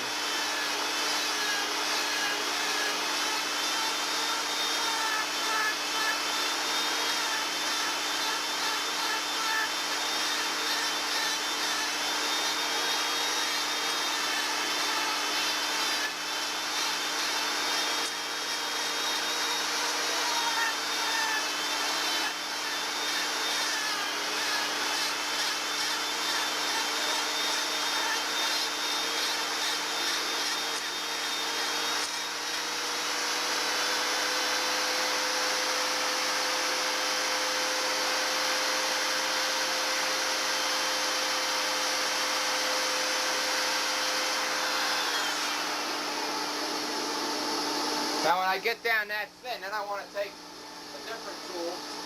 This is a rounded tool. The idea of the round tool is it keeps a radius inside the corners, and that's something that's real important right now. Up in the front of that cowling, it's going to get pretty thin and flimsy by the time you cut all the holes for all the exhausts and needle valves and things that have to go in there. So this will radius it off a little bit better now. I forgot this thing is bent. This is a bad tool. I'll have to use a different one.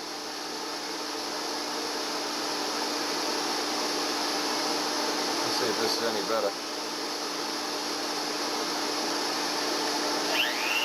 That's good enough. I like to keep that sander running at a vacuum.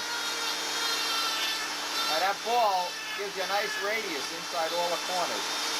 When you go to get up in the front here, it'll give you a nice radius without any effort at all. It doesn't do flats very well, but it does this real good.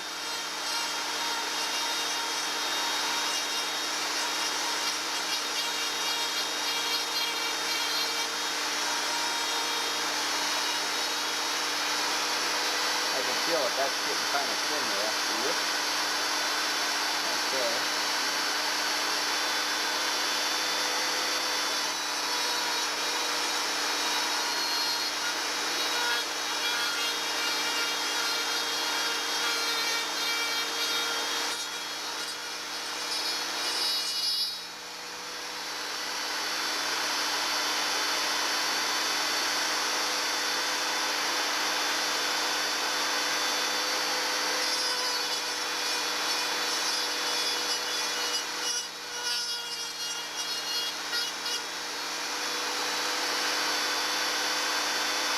Holding it up to the light to see if I can find any thin spots.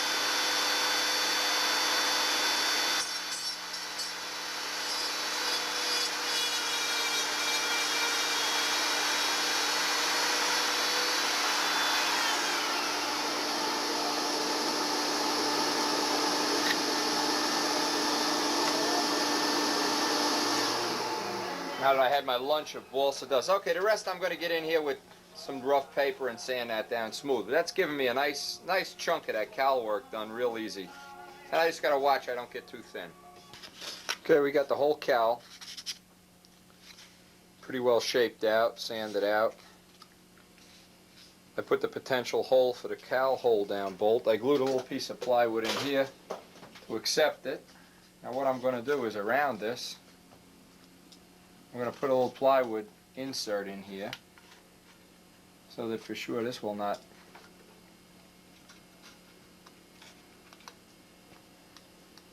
come pulling through the wall, so it wouldn't pop out.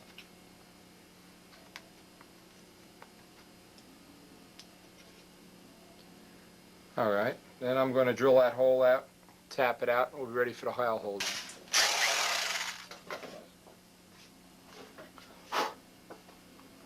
I got a little piece of plywood in there. We've got all our holes lined up pretty well.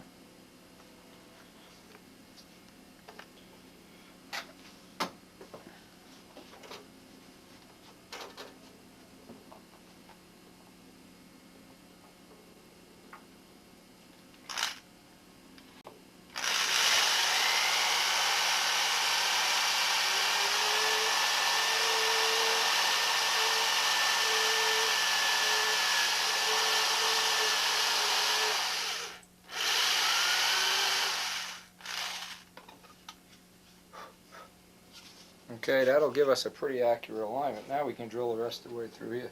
Gotta drill slow so you wind up, don't slip and go through the gas tank.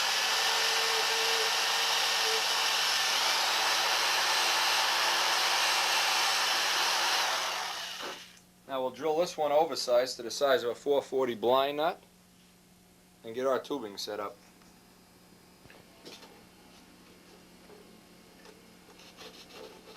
Okay, we've got this drilled oversized now.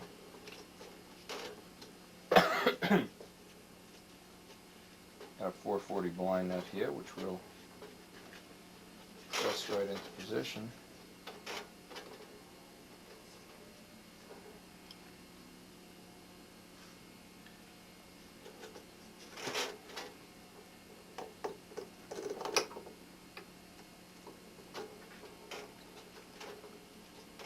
Okay.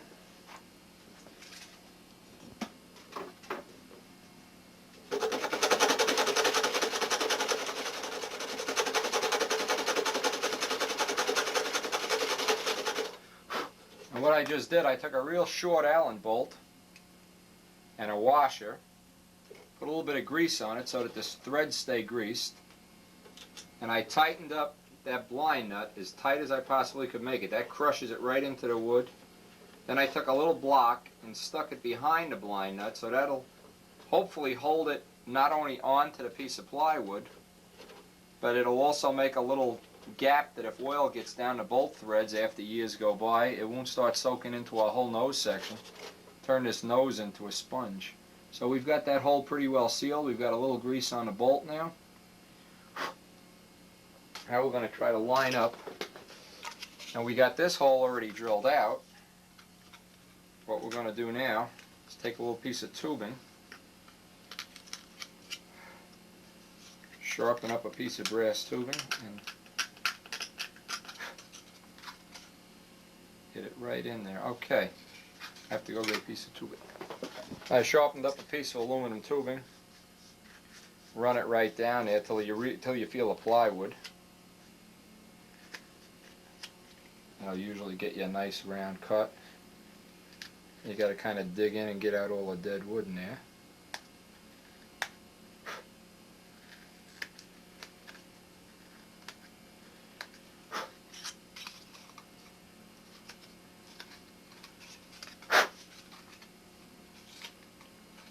Gouge out all that wood. Now remember, you got a little plywood tongue in there, so at no point will you be going with a bolt through balsa wood, which for sure is not going to last any length of time. Okay, we're right down on the plywood now.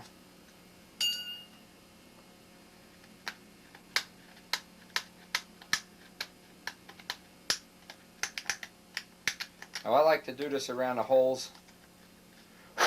Reason I'm showing this on camera, the holes around the tip weight box, cowling, if you have a cowling on a ship, a hole down. Keeps the holes nice and neat, really adds a little touch of workmanship to the airplane too. And with time, as years go by, you won't beat up and chew up the hole. And then what consequently always seems to happen is you always wind up getting oil into the wood. The fit goes in the toilet. Gets real sloppy. Okay, now what we're going to do is just mark this and saw the tubing off. Mark that off, saw it off, and glue it in. First thing I do is get a washer down the bottom on top of the plywood. Put a little bit of hot stuff down in the hole. That'll hold the washer there. This tubing will go in last. What I do is I leave it sticking up quite a bit, and then I'll go over and Dremel it off. Now another thing this does is it allows us to sand in the cowling. Normally if we had a bolt sticking out here, we wouldn't be able to sand in the cowling the way I want to. What we'd have is an Allen bolt or a regular bolt sticking up here. We wouldn't be able to sand it in. Now that this is set like this, I can go sand this in.